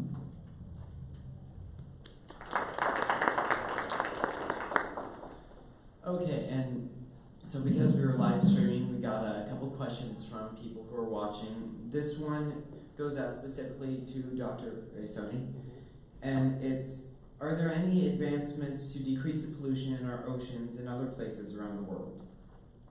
Any events? Like advancements. It's like anything that's like been created recently that. More specifically, I think, when it comes to the question of oceans, where the boundaries for every nation are not demarcated that well, it's like a free-for-all sort of a situation where people tend to pollute, or nations tend to pollute, but then they don't want to shoulder the responsibility to alleviate that problem. And so at that stage, we have these international agreements, just like how we had the Kyoto Protocol or the Montreal Protocol, etc. But unfortunately, many a times a couple of nations, they don't ratify. Like, say, for example, the climate change, the Paris Accord, United States moved out of it, So when United States moves out of such an important agreement, it gets kind of difficult to to address some of the issues. So, but that doesn't, that should not discourage us, because at the end of the day, it has to be a holistic approach because we just have 1 hour.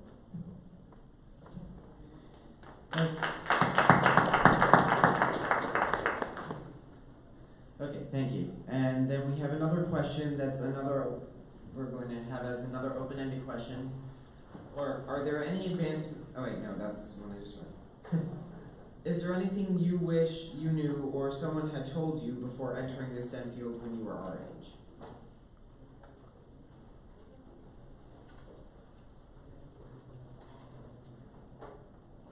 I'll take this one. So, I think that the most difficult thing when you start off is in STEM is knowing it's a lot of it is abstract, a lot of it is different than what you're experiencing every day, and it can seem all Greek to you and to everybody else, and that's totally understandable. I think that the most important thing that you can have is the a bit of grit and patience, and I think what helps in that regard is having a goal. So, for example, when I decided to transition into programming, I really wanted to build a website, this really awesome website, which I thought would be great for my previous field. And when I went to this boot camp, which was, this was a 9-week course, 6 days a week, 12 hours a day. It was really tough, especially since I had been out of school for such a long time. And I remember looking at some of these problems and just not being able to fathom how I'd be able to solve them, how I'd be able to be a programmer.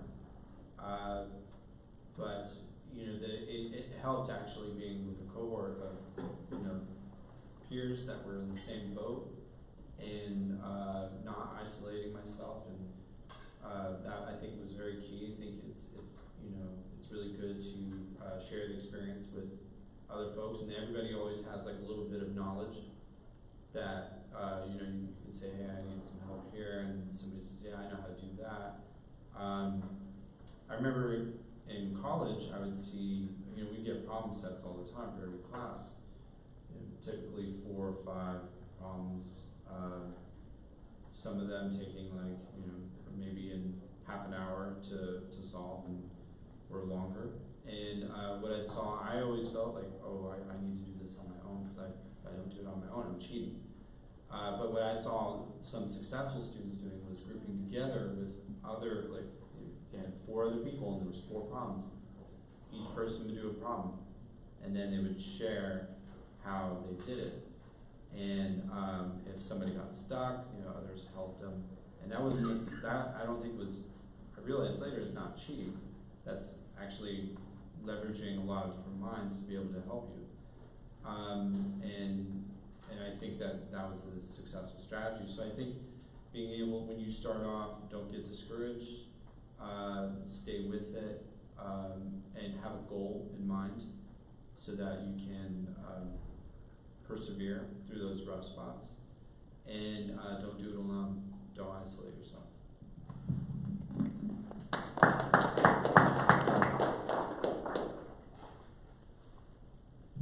And I would also like to add that being resilient is very important.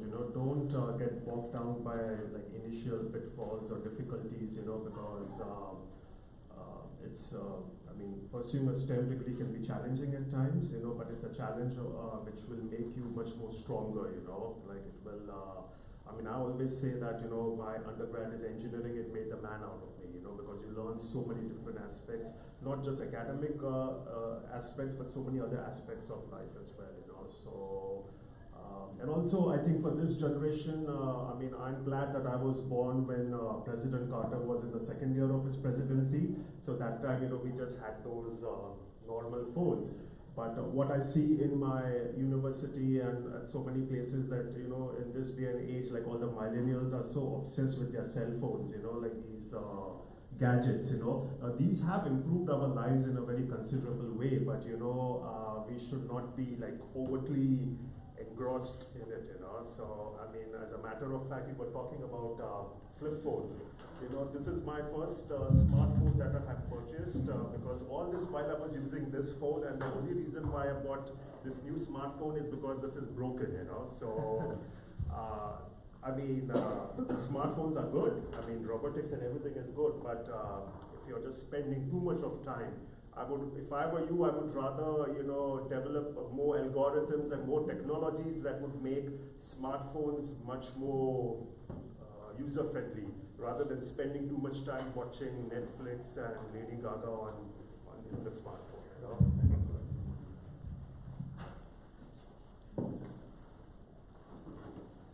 I'm going to build just a little bit too on what my fellow panel members have said. In addition to kind of being sort of resilient and sticking with it, you're going to reach rough patches. I'll say also don't be afraid to try and fail, because it's going to happen. I was, throughout school, I was always a pretty good student, and there was kind of this formula: you have your textbook and you study and you work hard and you pay attention, and when you're kind of in a sort of high school or early college level, you have your formulas and this is the problem, and you plug them in and you solve it and you have a nice answer and everything's shiny and it fits and great. As you kind of move on into research areas, it doesn't quite work out like that as much. You're going to spend a lot of time trying things and failing, and don't let that discourage you. It gets frustrating, but you learn a lot from those failures. I'll tell you a quick story. When I was in graduate school at Rice, I was taking this water chemistry course, and I think it's probably the hardest course I've ever taken. Rice has this policy where most professors, especially at the graduate level, your exams are take-home exams. And there's different rules. The professor sets the rules. Sometimes you're allowed to use book, notes, library, whatever you want, and you have a set time and you do it. Some professors say no notes, no books, shut them, you have an hour, take it, and it's an honor code policy and you do it. Well, this one professor, you can use whatever you want, you can go to the library, you can use your textbook, take as much time as you want, and there was about 6 or 7 problems. The only rule is you weren't allowed to work with anybody else. And he gave us, I want to say it was a week or a week and a half to do the exam. I spent hours and hours and hours on this, and for 6 problems, I think I had a stack of papers about this thick.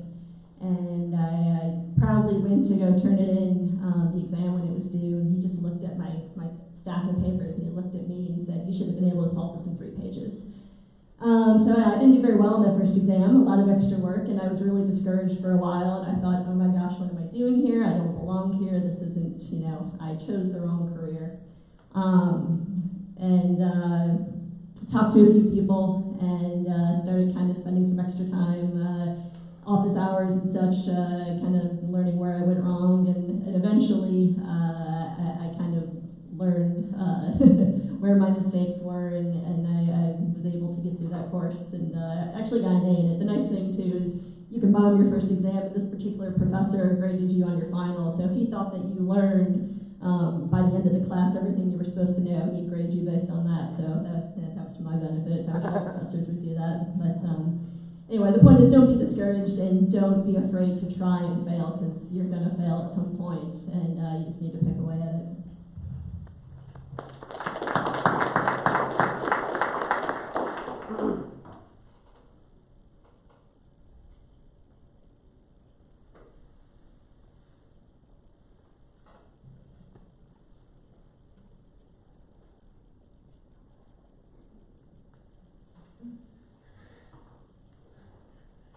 Okay, so if no one has any more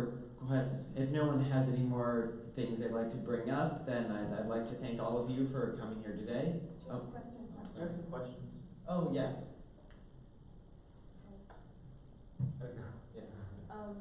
What kept you, well, for those of you that did come back, or those of you that had so much interest in him, what kept you grounded to wanting to better out someone? Because I know there's so many professors or people that got PhDs, or people that just became big and they decided to move out of their small town, or not even look at a small town and care about it? You know, what kept you to think, hey, I can do better for this community? Which just kind of in general.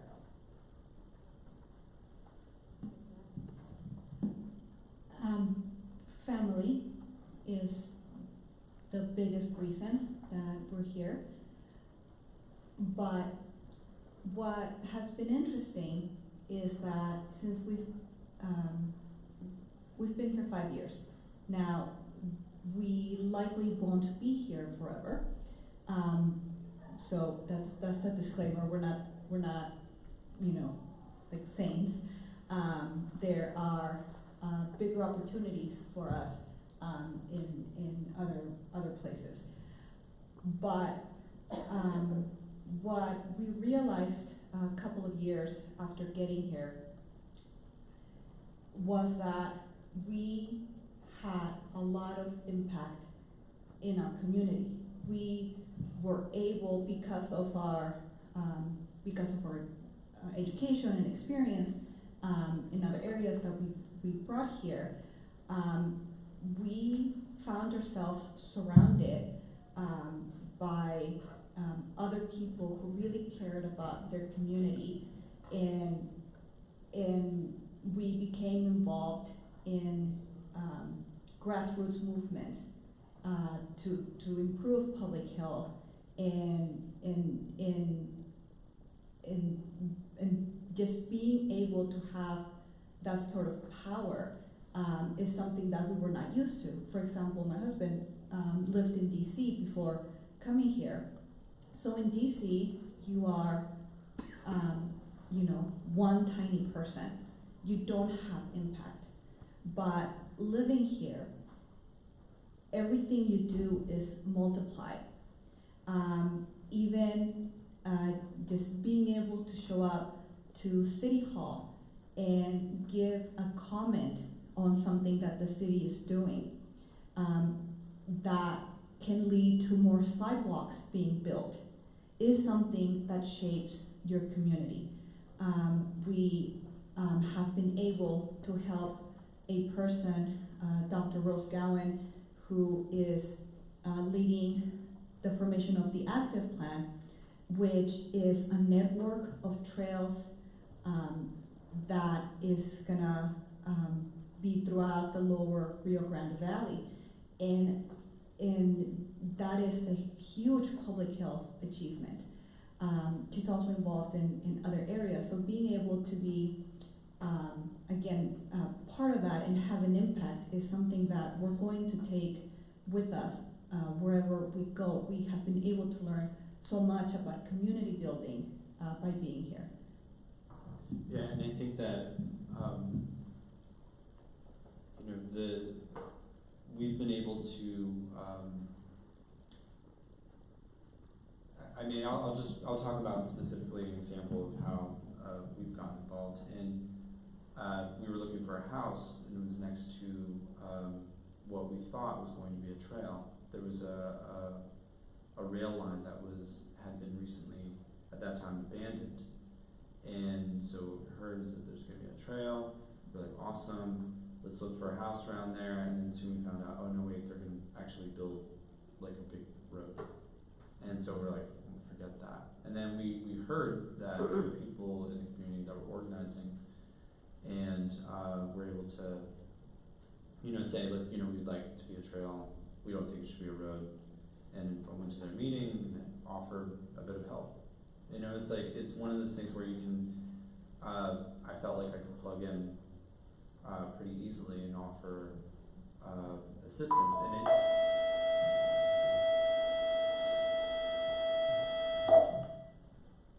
lost my train of thought. But anyway, just that I could,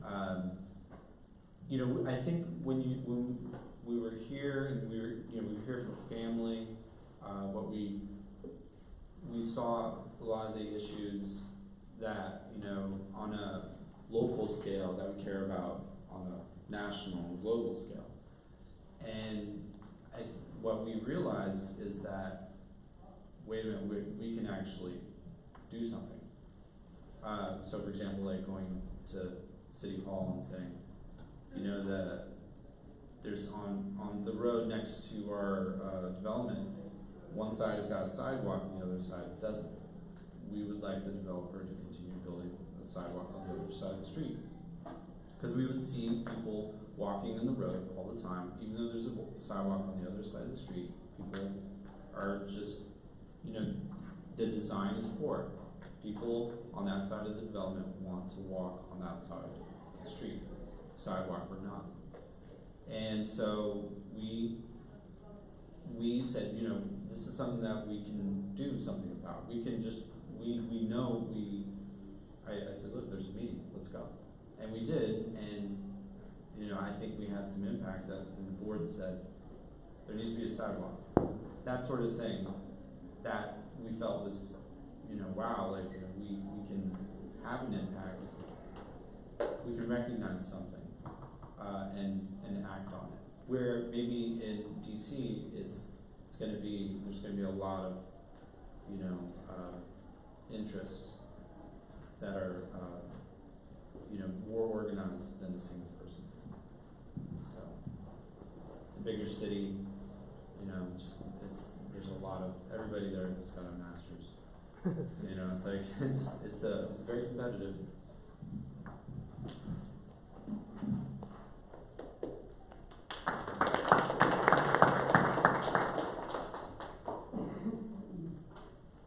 I have a question. Do we have time for one more question? Just a quick one, kind of lighthearted. I know you guys have been answering hard questions all day. Are there any shows online, like Netflix? I've been watching One Strange Rock, which I think is fascinating, about the creation of Earth. Are there any shows that are STEM related on Netflix, Hulu, Amazon that we can watch if we're interested in STEM? The Expanse. Mr. Robot.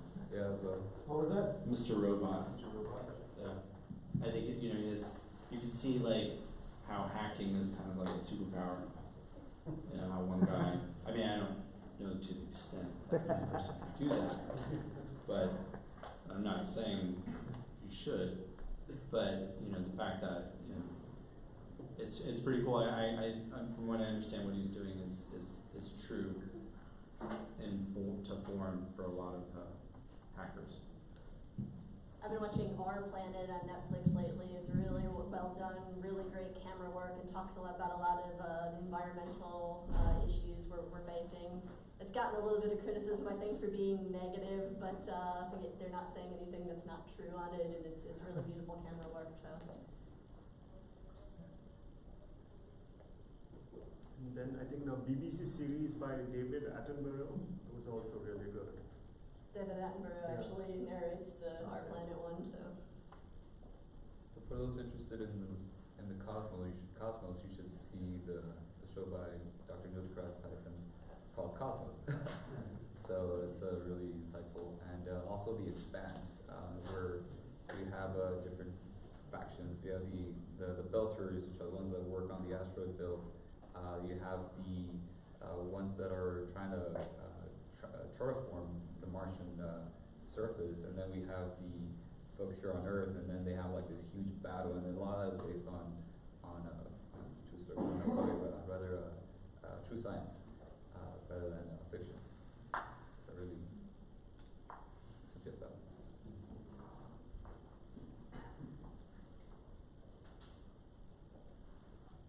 I'll throw one more at you guys. What's your favorite piece of technology?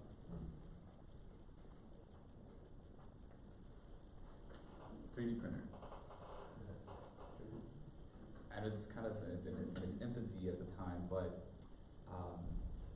when we can essentially print from plastics to metals to start printing homes by extruding cement, we've already been able to do that. China's doing it. We have some folks in Austin doing that as well. But when we can commercialize that, we're going to be able to automate a lot of industries and hopefully drop the costs of production.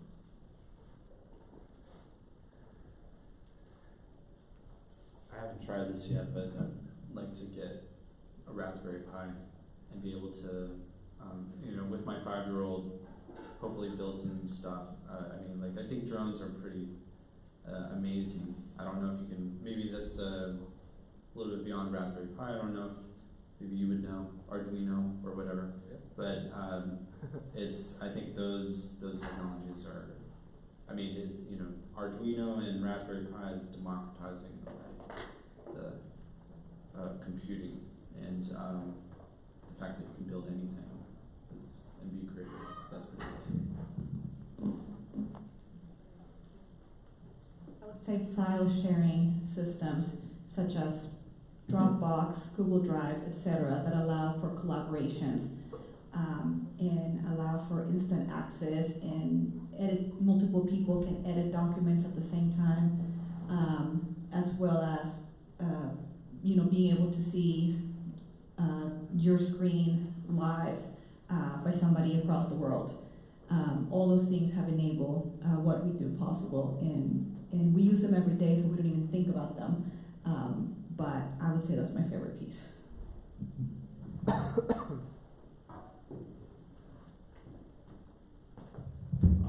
Dropbox as well, you know, she's very right, because it's I mean, your life becomes so easy after that, especially if you have to share all those files, you know, like 20 years ago, whenever you submitted a journal article, people used to submit or like mail a hard copy of it, you know, and now everything is online, you know, the edits, everything is online. Then plus GIS and all the software being the computing power and the operating power of the computers have expanded, like have increased so considerably that, you know, before when it used to take hours to do anything, now it's at the fraction of a second, you know.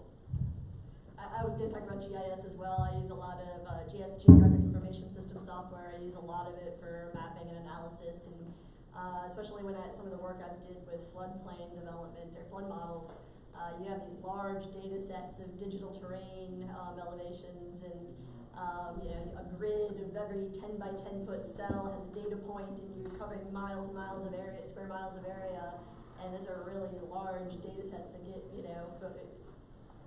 10, 20 years ago, it was really cumbersome to process any of that data, and sometimes you'd be running an analysis for days, and now you can do it, at a fraction of the time. So that's really the thing that's made the most impact for my career.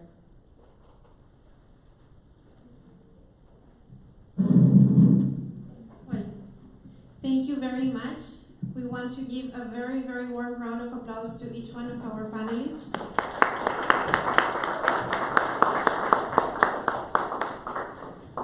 It is very meaningful. Thank you very much for sharing your valuable insights, for sharing your time, and also your stories. We hope that this has been of inspiration and help for our audience in person, but also our audience which has been live streaming. I know that we've got some comments from our community partner, Mr. Morales from San Benito, and also Mr. Gonzalez. So we are going to continue with the programming. At this point, we're going to have a brief intermission to allow for setup. And once again, thank you very much, Mr. Reynoso, Ms. Whitko, Dr. Raysoni, Dr. Zamora, and Mr. Horowitz.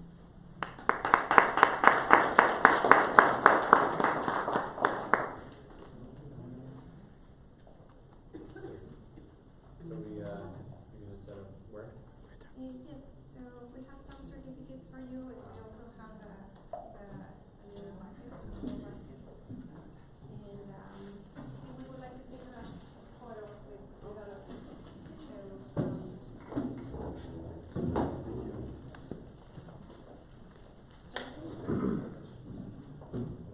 We have robotic demonstration.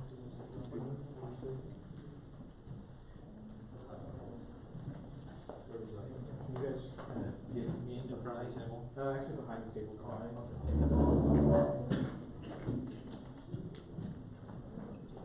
You want to follow these? Yes, please.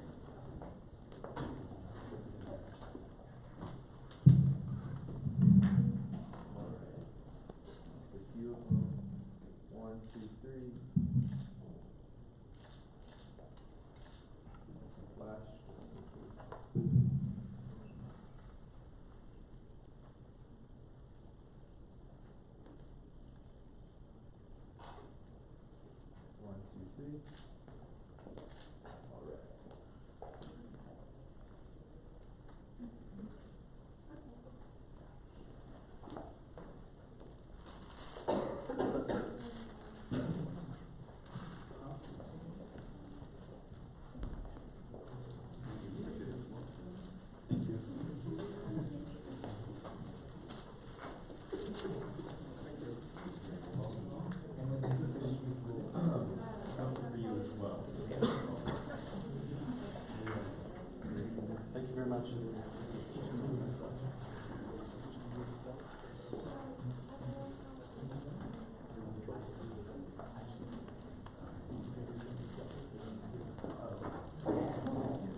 And now, okay, so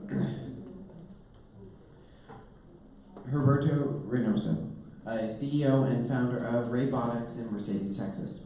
With limited resources, Heriberto began building robots from scratch at the age of 14 for national competitions. At first, robotics was just a hobby, but it quickly turned into a profession and passion over time. He later worked at NASA's Jet Propulsion Laboratory in Pasadena, California, and at the Ames Research Center in Silicon Valley. While at NASA, Heriberto developed code for military spy planes used by the Air Force Research Laboratory, automated camera calibration procedures, low Earth orbit satellites utilizing Android phones, dubbed PhoneSat, and graphical user interfaces for robotic missions such as Moonrise and Mars Sample Return. In 2016, Reynoso was awarded Distinguished Alumni by UTRGV. Thereafter, Reynoso created a tech startup in Mercedes, Texas, called Reybotics, LLC, to develop robots and curriculum for use in classrooms tailored to motivate the next generation of scientists and engineers. Reybotics also accepts interns from local schools to help solve societal issues through engineering. Each year, a group of interns undergo months of lectures and hands-on activities covering fundamentals of engineering before manufacturing robot prototypes. Over the course of 4 years, interns developed a 440-pound robot to clean Arecibo Observatory's antenna in Puerto Rico, a 3D printed pipe inspection robot to assess storm drainage pipe damage for the city of Whitko, and engineered a renewable energy-based lighting system to light up rural Hidalgo County, Colombia's. Reynoso's unique approach of including curriculum development for the Mission to Mars, Early Learning STEM project-based learning PBL initiative has garnered national attention. PBL with a STEM focus has never been attempted with students 3 to 4 years of age, but the idea of introducing higher level concepts through engaging play has been a huge success for the districts that have implemented this curriculum.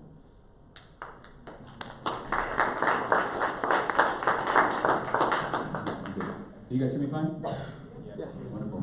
So my name is Heriberto Reynoso, Heriberto. Also, if you have any questions, feel free to ask away. Just make for a better presentation and somewhat interactive. So I began building, or playing actually, Lego. This is actually in first grade in Russell Elementary in Bronzo, Texas, and I have never stopped playing. I just did not know that you could turn this into a profitable career and one filled with passion and goosebumps at times, because sometimes it's a never-ending play. These are some of my early creations. I know through the panel we've talked a lot about the STEM careers and the industry. I want to now talk about my background story and hopefully act as an inspiration, motivation for you all to pursue STEM fields as well. These are robots I built in high school, as well as through college, some for national competition, some of which you see up front. We mentioned scholarships early on. NASA paid for half my tuition and fees, and NASA hires anything from lawyers to folks pursuing education to scientists and engineers. So if you'd like to pursue NASA, go to intern.nasa.gov for internships and scholarships. Google supplied me with $10,000 yearly for a scholarship, and also an all-expenses paid trip to the West Coast to tour Google headquarters, which was a wonderful experience. That was through the Hispanic Scholarship Fund. So go and Google that and pursue scholarships through them. Like I mentioned, even Blockbuster supplied me with $500, and they're bankrupt right now. And so there's really no excuse, like I mentioned earlier. There's a lot of opportunities out there, especially if you're pursuing STEM. I know earlier we posed a question of how many of you were going to college, and it was a good amount of you. And then we asked previously to that, how many of you pursuing STEM fields? And we got maybe like 3 or 4. So I know there's a different group, but in this particular group, how many of you would like to pursue a field in science, technology, engineering, and mathematics? Okay. For the rest of you, is it because maybe you just don't know, you don't have a role model perhaps, or you don't know a particular field that interests you? Maybe because you don't like math perhaps? So I want to question you guys. Why is it that you, are you perhaps afraid of STEM? Are you afraid of mathematics? Do you like mathematics? No? Okay, so I did not like mathematics. I was also in high school, actually my early life. And it was when I began building this robot here. It was a self-balancing robot.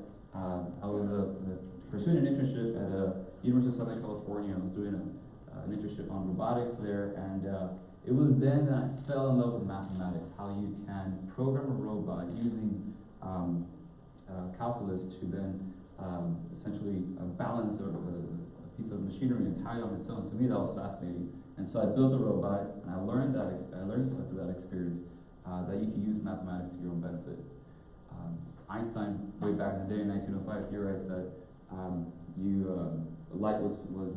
light is both a particle and a wave, and we've been able to prove that recently. And he was able to do that just with mathematics. He was able to prove a lot of phenomena out in the cosmos just by mathematics. And to me, that's fascinating. So this is a few of the projects I worked on at NASA. It was a dream come true for me when I saw the landings of the rovers, the Mars exploration rover Spirit and Opportunity, and that's what inspired me to go work at NASA. And I pursued that through the scholarship from the Hispanic College Fund, through a program called MUST, Motivating Undergraduates in Science and Technology. So my first mission, which I wasn't too proud of, it was a top secret project called Angel Fire with the Air Force Research Laboratory to develop code to image targets in the Middle East and then stream that data to the bigwigs in Washington, D.C. To determine if we would take down targets in the Middle East. So 10% of what NASA does is Department of Defense. And so my first internship through that was to develop code to image stitch high-resolution images. And so these are about 100 megabytes in size, each image. And it takes 2 images per second, so 6 cameras. And so we have to program the system to remove the overstitching, essentially the overlap from one image to another. I know your phones nowadays, they do that quite seamlessly, but you can do a panoramic or a world view. Back in the day, we had to do that. We had to program in that code into a legacy system. These are old systems that the NASA and Air Force still uses, primarily because of the low cost and the high efficiency in developing these algorithms from scratch. The second internship, that was a great stepping stone for the next mission that I interned on. It was Moonrise, and it's essentially and I'll show you a picture of what that looks like. It's about a 7-foot robotic arm. This robotic arm was produced in-house at NASA, and the idea here is to scoop up lunar soil samples and bring that back to Earth. So it was a proposed mission to go to the moon. It didn't get fully funded though. One mission that did get out of the 3 that were proposed was OSIRIS-REx, and that is that's already been launched and on its way to an asteroid.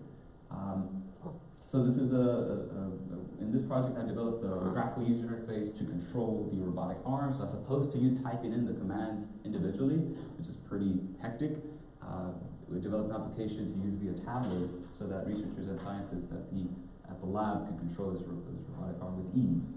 And that was for 10 weeks of my time. I want to say the first 8 weeks, all I did was just reading a book on Bash and scripting, and also on Python. And using those books, I was able to learn how to code the system to create this graphical user interface, otherwise known as an application or an app. Go back. So the third internship, again, I was a space geek. I loved working at NASA, and so I went back for my third internship, and there I worked on a PhoneSat, which is, you can see there also, we were pretty low cost. We were trying to develop satellites for below $5,000.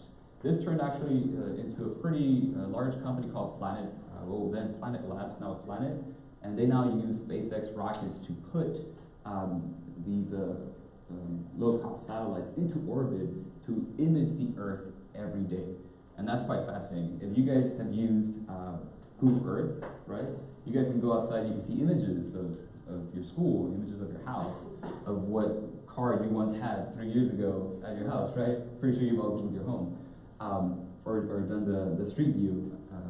But through Planet, we can image the Earth every day, and we can determine if the crops on your farm are being developed well, if you're using your water resources effectively, if some of your assets in your company have been moved from one location to another, and you can contract with this company and determine if that's the case. And now the government is contracting through this company to spy on other countries. It's pretty fascinating. Then, of course, I ended that stint short so I can go work on the Mars sample return mission, and that was really the dream come true. And I adapted the code I had developed for Moonrise to work on Mars sample return.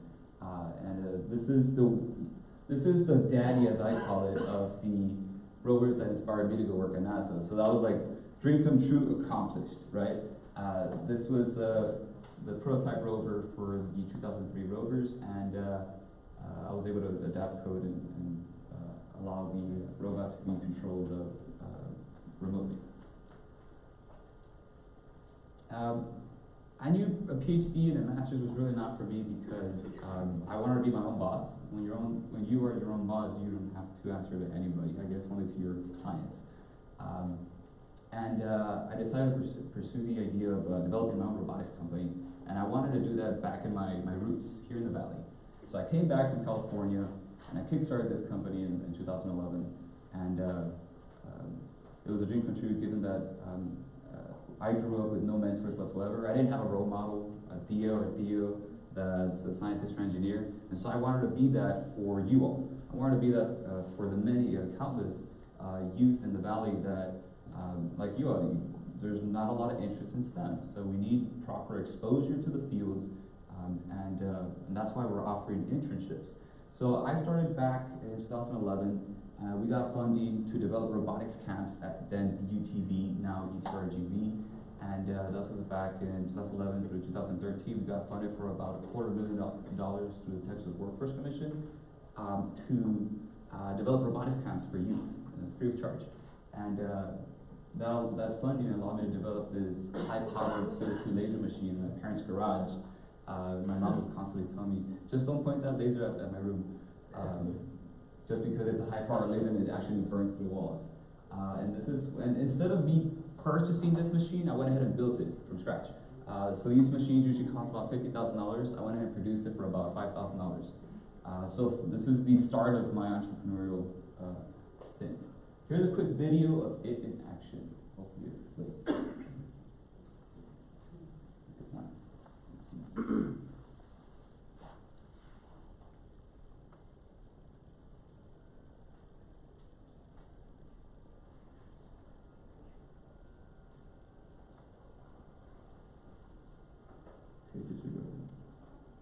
Okay. So essentially just a video showing, and I'll show you some pictures of that later on. It's a video showcasing the laser machine and it cutting out pieces. So this is the end product. This is a 6-legged robot. This is actually version 1. This is version 2 with more stability on the legs. And we use these systems. So keep in mind that when I started bending aluminum with a hammer and a vise.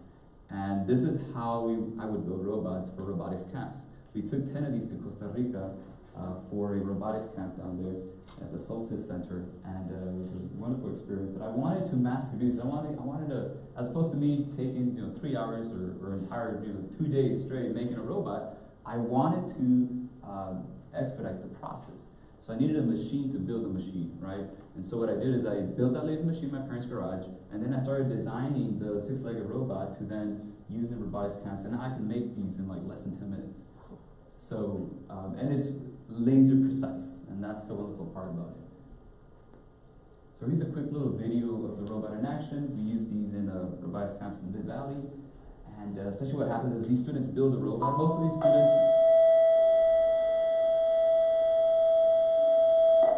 students have never built a robot, so it's their first robot. And yeah, this is Ethan. And they get to program the robots and control them wirelessly. This is in San Benito. So here we have a competition between the boys and the girls, see who would complete the robot first. They're provided with instructions, and then obviously the concepts behind biomimetic, which is mimicking biological life forms. Bipedal robots are those that have 2 legs. We mimic the motion of humans. Quadrupeds are those that have 4 legs, similar to this robot.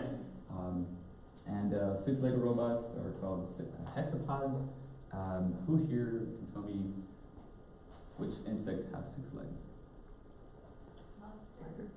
Lobster? I don't know, I think they have a lot more than that.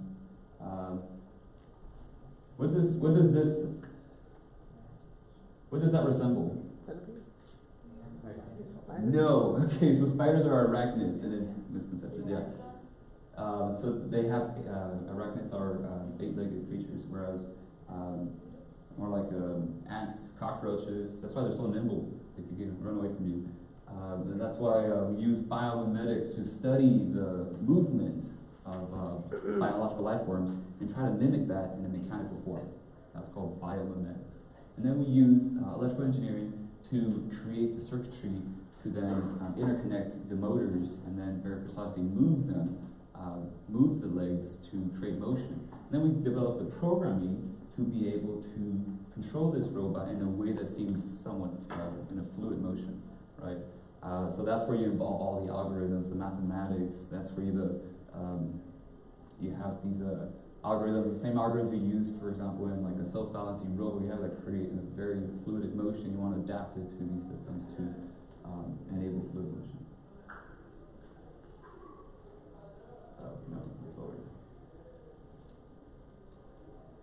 And then, of course, using the same laser machine, it's amazing how much has come out of that laser machine. About 3 years ago, it caught fire. I want you to keep in mind that this machine was not made out of metal. I went to Home Depot and I bought all the wood to create the base. And one of those times, it was like a late night, I went back to my apartment. I was living in Mercedes in an apartment adjacent to the warehouse, and it was a late night. So I was going to go back to the apartment very quickly to get grapes so I could continue working. And in one of those, the air line popped off, and there was no means for the air to cut off the fire. And so essentially it caught fire and the whole thing kind of, the aluminum melted, and so I had to rebuild that machine. I know what I do is instead of building the machine, I buy the machines, right? Because it's just better that way. And so I've also developed the rocketry system, and this is used in space camps across the valley, where students build their own rockets and assemble their own launch pads, and then we go outside and we test the fundamentals of Newton's 3 laws of motion. What is Newton's third law of motion? Go. Yes. For every reaction, there's an equal and opposite reaction. That's essentially what a rocket is, right? So you have this stored energy, you pressurize it in some form of way, or you create like a controlled explosion, and then you release that energy in a controlled way, or in this case, in an expeditious way, and you have all that, in this case, water being exerted through the nozzle and create thrust. And so here you have the wiffle ball on the top end that acts as the payload. That in this case would be like a Mars rover, right? Or a satellite that you want to put into lower orbit or outer orbit. And then I'll show you a quick video of Elon Musk and his idea of colonizing the surface of Mars and what that looks like in the real world and where we're at right now and where we're going.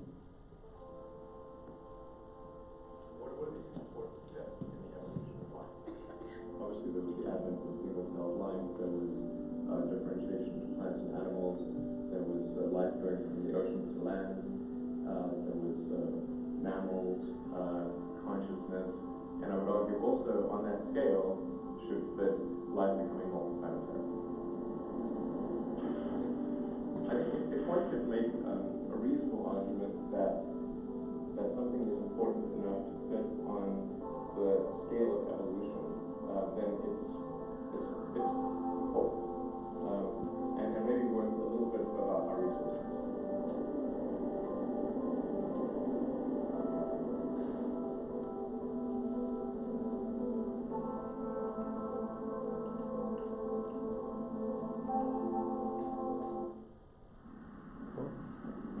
Here's a quick video of rocket launches and also, more importantly, the propulsive landing of these rockets as they descend onto Earth. So what we want is we want to develop reusable rockets so that we don't have to expose or get rid of the rocket core that we recently used. So if we can develop reusable rockets, we will drop the costs to go to outer space by a huge margin. So if a rocket costs $60 million, we can drop the cost to $272,000 just by refueling that rocket and reusing that, right? The previous way of doing things was developing, back in the day, it was on $380 million to develop one rocket to put something into outer space. It's about $10,000 per kilogram to put into outer space. It's crazy. It's like going to California, landing in an airplane and then getting rid of the airplane, throwing it away, and then building a new one if you want to come back to the valley. That was the current trend in the aerospace industry. So Elon Musk decided to develop a new system to drop the costs. This was in direct competition with United Launch Alliance with Lockheed Martin and Boeing. So these are now systems that will essentially be taken off from Boca Chica Beach here in the valley. This will now be the portal to outer space, to the heavens, and we now have direct access to that. So we now need to train the local workforce for jobs in aerospace. So who here would like to work in something like this? Yeah. So to do that, you need to pursue careers in STEM. And primarily in mechanical engineering, electrical engineering, computer science, and also astrophysics. And these careers are.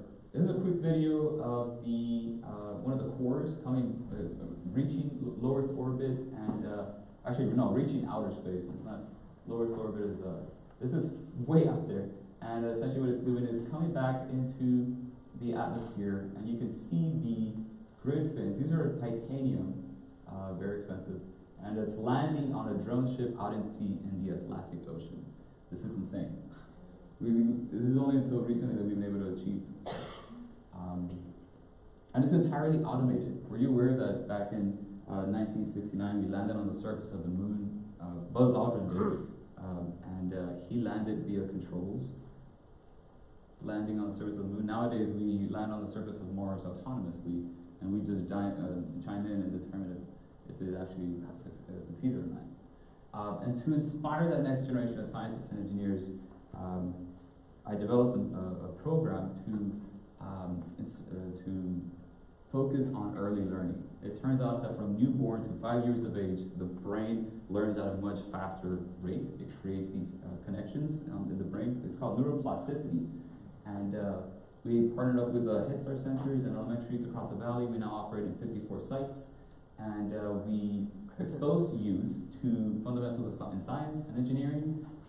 We talk about the concept of gravity, the concept of pressure, and how that applies to colonizing the surface on Mars. We also talk about a lot of other fields like biology and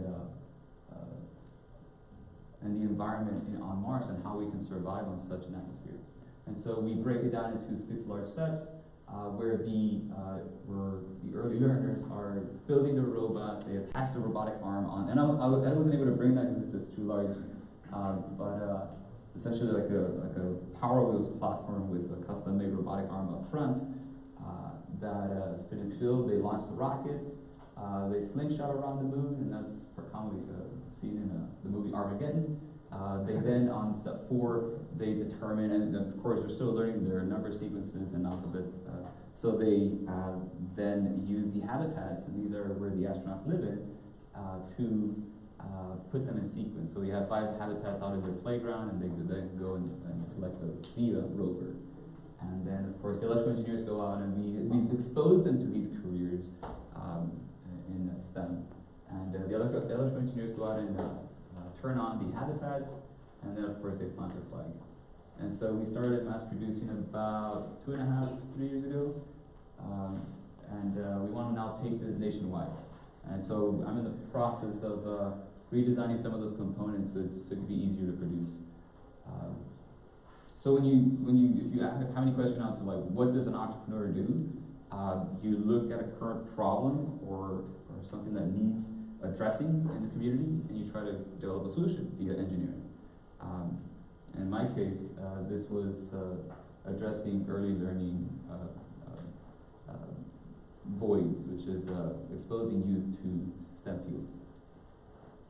This is at Whitko Head Start Center, and I'll show you some quick videos.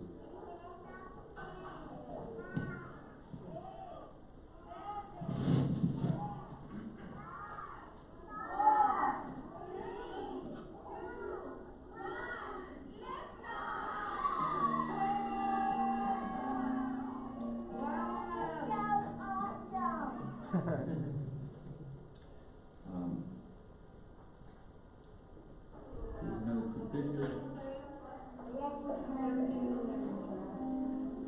We had 3 or 4-year-olds talking about becoming mechanical engineers, electrical engineers. They know what a voltmeter is. What are you doing? I'm doing a rover.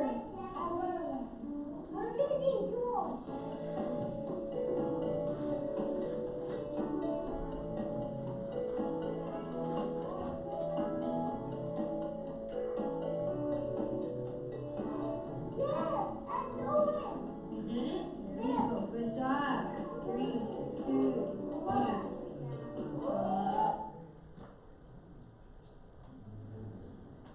So now I want to show you a quick video of what that looks like when you're trying to produce these parts. So this is the controls that goes on the side of the rover, and it needs to be designed so that youth can take off and on with ease. And also there's a lot of safety involved.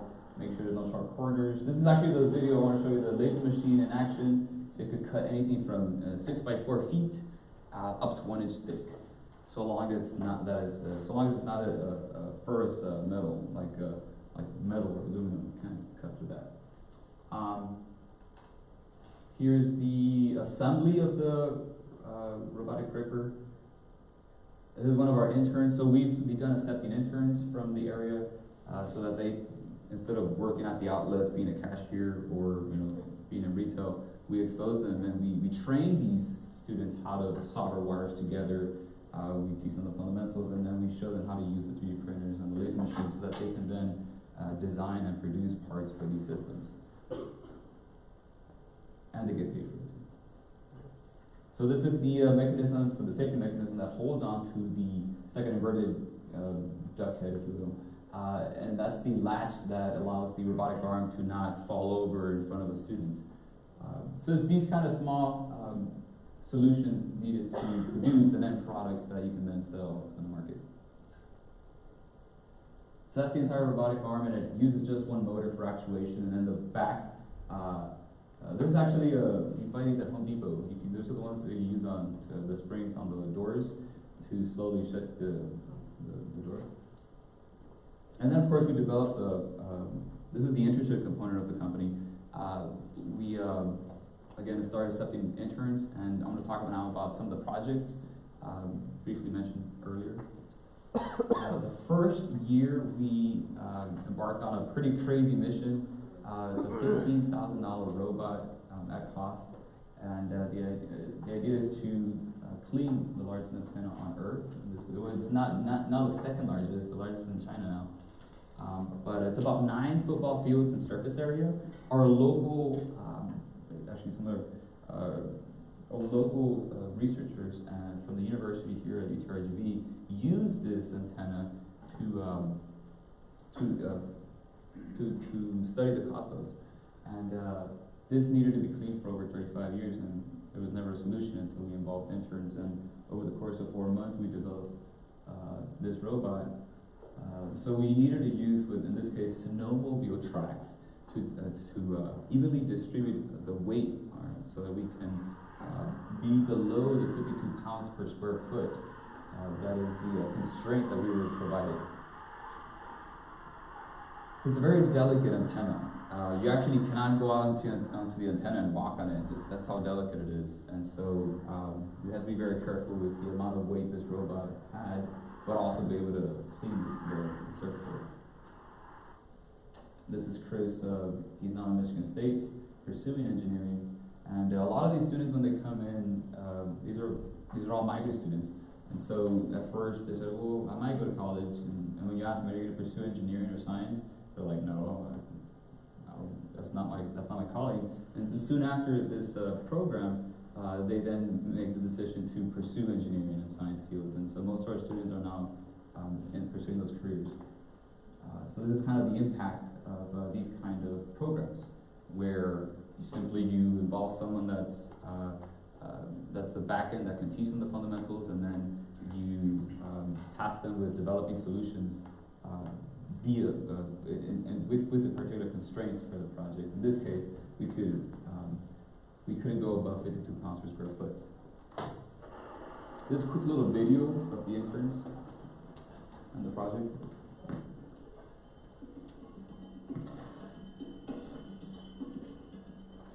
The antenna has needed to be cleaned for a long time, and we've been sort of trying to figure out how best to do it. And so it's great that we have somebody to try and do something.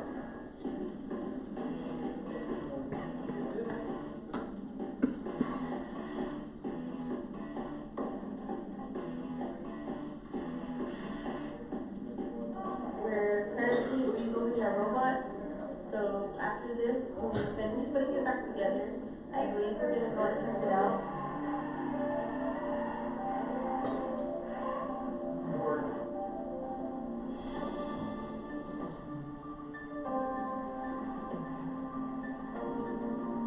So the center part has a 500-foot feather.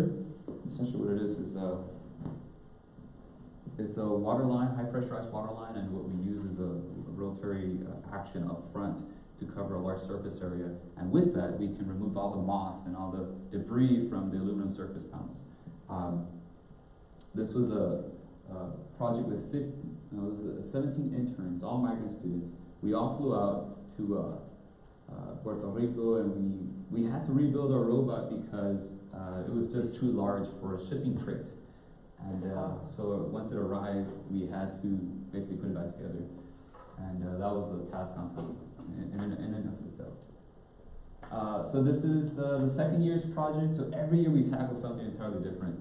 I got in contact with some folks in Cameron County. I was in a meeting with one of these folks, and he mentioned the problem with storm drainage pipes and the inability to purchase these systems. These robots are about $150,000, and so we decided to involve interns and 3D print an entire robot. So what you see here is entirely 3D printed, even the wheels, except for electronics, right? But we have a 3D printer farm. We have 7 3D printers all running in parallel, and so we could print this entire robot in one day with high precision. And then, of course, it's just a matter of assembling it there and after working on the electronics. So this is a feathered robot. It is also a 500-foot feather, and the idea is to go into storm drainage pipes and assess the damage. If there's any cracks or foliage growing because of a crack, or a cave-in as well, that usually happens. And we want to make sure we pinpoint that location. So as opposed to replacing like a 200, 300-foot section of pipe, you want to go in and replace that 10-foot section so you can reduce the cost to taxpayers. So this robot, we can produce it far less than $150,000, and then in turn provide it to municipalities and cities in the area so that they can then better assess the damage. This is a 2-foot diameter pipe. Although the system is modular, you can put a bit larger wheels or smaller wheels. You can go into a smaller pipe if need be. This is another project and sometimes I get asked the weirdest questions, like, oh, I saw the movie, 21 Jump Street, and we would like for you to develop like these helmets right on top of these golf carts that will be donated. And again, because I feel like people are crazy when they ask me these things, but I still take them on, even though at times I don't know what I'm doing. That's usually is the case, but you learn, you Google things, and you learn from the internet. And in this case, we were using fiberglass composite, the same stuff that's used to develop yacht hulls and jet ski hulls as well. And we laser cut the entire inner structure. This is not a Death Star. And we use saran wrap to cover the whole thing, as you see on the far end. We developed the base that holds the aluminum poles to kind of hold this whole structure together, because it's kind of like jello-like, if you will. And we then proceeded with covering it slowly but surely using interns to cover the shell with fiberglass. And this is the end product, and this is for both high schools in West Virginia School District. Great. Yeah. So the helmet here is pivotable, has solar panels up front too, and the entire pamphlet in this case was laser cut. There's some of these pieces are 3D printed. The straight lengths are PVC pipe, and of course this whole section here is laser cut. We had to redo all of the electronics. These are golf carts built in 1988, so they were really old golf carts that we had to replace all the batteries, the electronics, the brakes, all the ball bearings, and so it was like a huge undertaking. This is a summer program. And then lastly, this is the project we're currently working on. This is the Colonia street lighting project. As it turns out, years ago, there was these developers that would go out into the rural areas and buy up these large plots of land, and then of course subdivide them and then sell them off at low cost.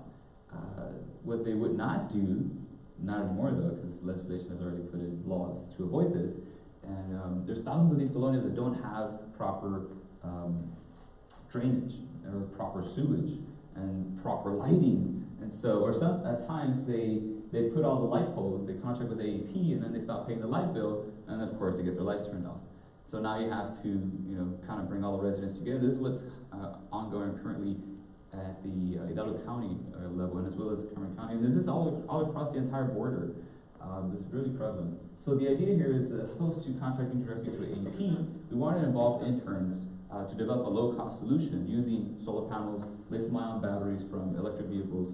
These are used batteries, and then also LED lights. The solar panel lasts well over 30 years. The LED light as well. the battery was the one thing we needed to focus on.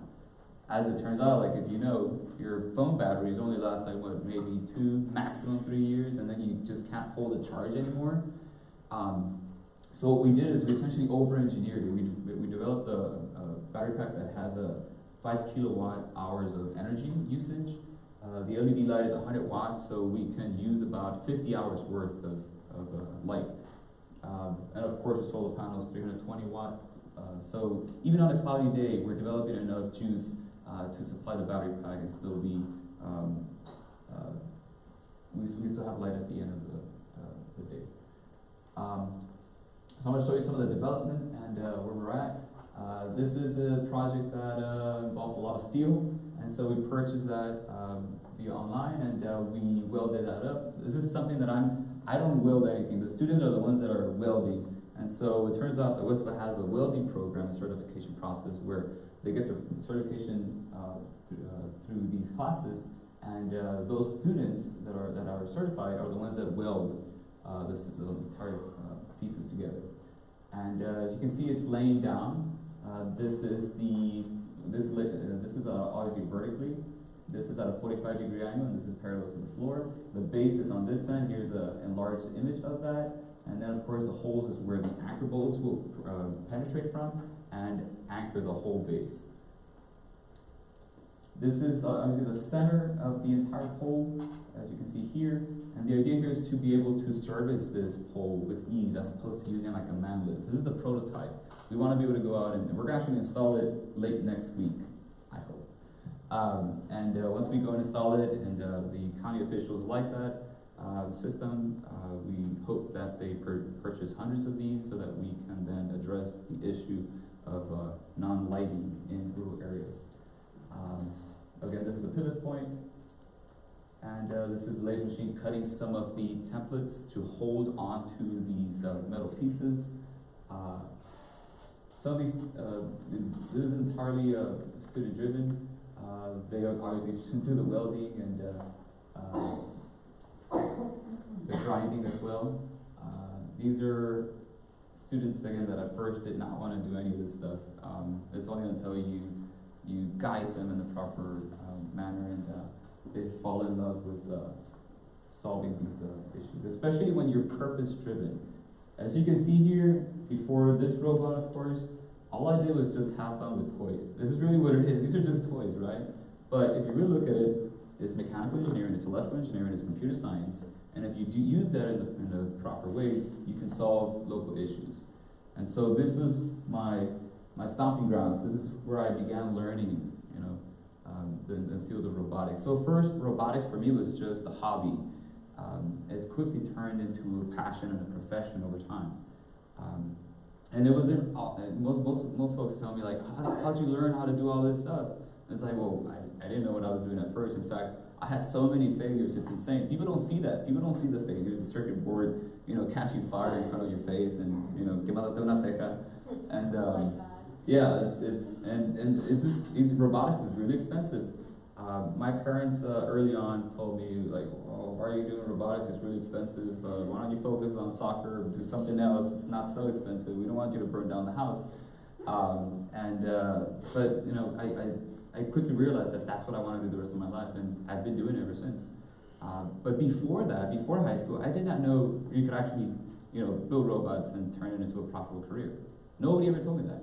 And so it was extremely important for me to just fail often, and through that I reached success.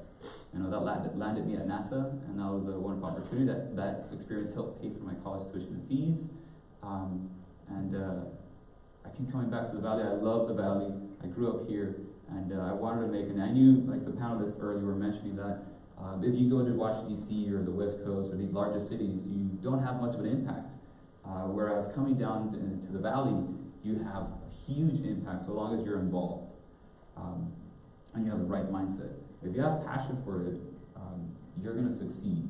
You may not be the smartest, you may not be the strongest, but if you have a passion for it and if you persevere, you will get there. So I'm now in the process of erecting a 12,000 square foot warehouse adjacent to where I currently rent, and there's a lot of people in the valley that want to help those that are driven and passionate about what they do also. So if you partner up with economic development corporations in your city, every city just about has them. I partnered up with Mercedes Economic Development Corporation. They've provided me with about $150,000 to help fund the initial initial phase of the warehouse production. So this is a facility that I will own. It's right off the expressway, and it's basically a playground for engineers and scientists, or tinkerers. And I welcome each and every one of you, if you're interested in such endeavors, to drop in. And if I'm able and willing to teach you how to use the machines. And if you'd like to intern over the summer, reach out. You go to the Reybotics.com website and email me directly, and I'm willing to involve you, especially in the colonial lighting project. This is where the battery is held. This is the LED light. He's working on the wiring. This is the 3D printed piece that holds the LED light, and so we've created a modular system where if you need more light in a particular area, it's just a matter of flipping out that light via these 4 bolts that are here, and with this particular connector, and you can go from like an 80-watt light to like a 150-watt light, and you can provide that extra lighting if need be. And then of course inside of this big box there's a dehumidifier, a low wattage dehumidifier. There's all these power components to increase and decrease the voltage levels and power the internal electronics, and also the battery heater. So what's important is, and like I mentioned earlier, is that these batteries, they need to be babied, if you will. They can't be too cold, too hot, and if you do that, you can extend the lifespan of that battery for years. So at this current going rate, if we drop the charge rate from 50% on that battery to 85%, if we keep it at that level, we can go for easily 15 to 20 years on this battery, so long as it doesn't reach below freezing point. So now we're talking. Now we can we can be cost competitive with AEP, and so we want to mass produce these using interns here in the valley, and if it gains a lot of interest, we'd like to welcome other high schools and other areas so that we can then possibly even have other warehouses that can help mass produce these systems. They're not all that complicated actually, and they already exist out in the wild, right, out in the market. But we want to provide that production in-house here in the valley, as opposed to overseas. This is the 3D printed LED light adapter, and so you can see the multiple steps. This takes about an entire day, about 23 hours to 3D print. Here's a quick little video. I don't know why that was a white one. What material is it? This is polylactic acid, PLA. But you could also print in ABS, which is twice as strong, tensile strength. And then of course it's 50% infill density, so it's not entirely composed of plastic, but rather has a lot of buoyance, and that expedites the 3D printing time. So you put PLA outside? Yeah, it's totally fine. You can do that. It's just you'll have some discoloration over time. So long as you don't like have it, negative 10 degrees Fahrenheit, it should survive. Because then obviously plastic becomes brittle when it's really cold. Yeah. The end product though, this is prototype. The end product will probably have about 60% infill density to increase the strength. And then another idea is to infill that with close to cell foam to increase the rigidity and to reduce the amount of water penetration into the plastic. So these are all ideas. So sometimes we have brainstorming sessions with students. Actually, late today around, we're going to have interns at the warehouse from 2 to 4 p.m. So soon after here, I got a jet back and cater to them, and we're gonna actually continue on the colonial lighting, and because we need to get ready for installation next week, which would be pretty interesting. And then of course our last project, something that I've been doing a lot of research on, is tackling this problem. We needed housing for, this is low-income housing in this case. So there's a lot of corporations and organizations that are developing housing. These are nonprofits, as they're called. And they're developing houses at a fraction of the cost. But even then, you can use 3D printing to even drop the cost even further. Just like the printer replaced a lot of folks working on scriptures, just like the cotton gin replaced folks working on textiles. I want to help bring that to the valley so that we can expedite the process of home production and somewhat automate it. And then of course you have the issue with the workforce debating whether we should have these machines come in. Every decade we have like an influx of new technologies come in and replace a lot of workers, displace them at times. That happened a lot with the steel industry, and then also the auto manufacturers industry in Detroit. We have like thousands, if not millions, of people losing their jobs, but it gets replaced by new technologies. And so that's just the going rate of STEM across the world, and also globalization. Like I mentioned earlier on, like if you love what you do and you're pursuing these kind of like problems and you're using what you once learned at an early level, even in high school, you know, from mathematics to your science courses, and you adapt that and you apply that to your careers, you will be successful. I guarantee you that. Again, if you love what you do, you'll never work a day in your life, and I'm a living example of that. So with that, I want to thank you. I'm humbled. Thank you for the invitation. I love doing community service. I think, and that's why I started this robotics company, because I wanted to give back to the community that I gained so much from. And if you guys have any questions here on forward, I'll stick around. So far, thank you for your time, and I hope you enjoy the rest of your day.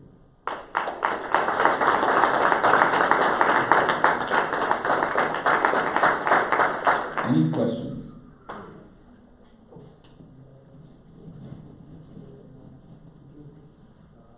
I have a comment. So when I first met Heriberto, guys, I worked for the workforce. My name is Ruben, and I was actually going to Puerto Rico, and I had read about the biggest satellite in the world and how our kids in our background here in the valley had developed this robot to go clean it. And then Luciana and I, my manager, went to go visit him, and I found out it was him. I was like, what? I was like, oh my God, this is the guy that designed this robot and built it with these kids. Guys, you're meeting this guy right here. You know, what was the biggest satellite in the world in Arecibo, Puerto Rico. You know, they did it, you know, these high school kids, you know, and I was just like, wow, because when I was in high school, we didn't have this stuff.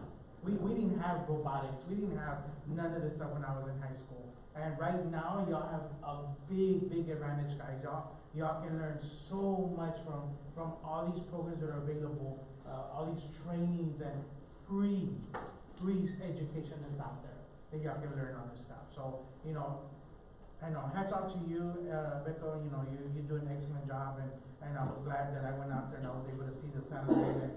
And I was there and I said, I know exactly who cleaned it. You actually did go, there, did you not? You know? You went out there? I went out there, yeah. That's crazy. Yeah. At first I didn't believe, but yeah, I went out there. That's crazy. So most of these projects, like you don't find these anywhere in the nation. Like the early learning, the mission to Mars, that's the first of its kind. It doesn't exist anywhere in the world. I know because I Googled it for like months. It's like, really, this does not exist? But as it turns out, at early learning, usually at times they're given these manipulatives that are like foam-based or wooden building blocks like I had in first grade. Never like a Mars rover with habitats and being exposed to STEM careers. And so that's where we're headed. We want to be able to expose not just them, but also elementaries, middle schools, and now we're doing with internships through high school. So yeah, it's crazy. But we're having fun, and that's what's important. I know you mentioned how you do brainstorming with other colleagues and stuff. How much is it that you don't know that there's a need for the robotics itself, or there's the technology itself you don't realize until they meet somebody like you and say, oh yeah, we can build something for that? That's usually the case. But sometimes like I even question whether it's possible at such a low cost. For example, the colonial lighting. But through enough research, at first I didn't want to do it. It was like, wait, we're going to compete with American Electric Power? Like really? But as it turns out, it makes sense because you give power to the counties where they can very easily turn on and off the lights, control their light intensity, and then service it themselves. And then over the course of 10, 15 years, it actually is cost competitive with AP. And then also the crazy going rate is that solar panels have dropped in cost over time. We were, 5 years ago, it was at $5 a watt. Right now it's at 42 cents a watt. Thank you, China. Lithium-ion batteries was once at $1,000 a kilowatt hour. This was like 7, 8 years ago. Right now it's at about a little over $200 a kilowatt hour. And in the next 2 years, it's going to drop to $100 a kilowatt hour. That's fascinating. Why? Because of the advent of the electric vehicle and how we're developing these massive factories to push out lithium-ion batteries. And so this now market of used batteries is what we piggyback off of to develop these systems, because these systems don't require you to go to 0 to 60 miles an hour in 3 seconds. So we could care less about those high output batteries and utilize that to our advantage so that we can create a long service battery that can last 10, 15 years. So yeah, a lot of students at times they don't know, like, well sir, where do we start? Like, well, that's a good question. We need to tackle it from first at a top level approach. We do a lot of research early on, how the market costs, and then we dive into individual components. We determine what's the best avenue, whether we want to put a fan with a resistive coil in front of it to generate heat, or you want to have like a silicon base with copper running through it to act as a resistor. There's multiple routes to develop a solution. Which one is the most cost effective?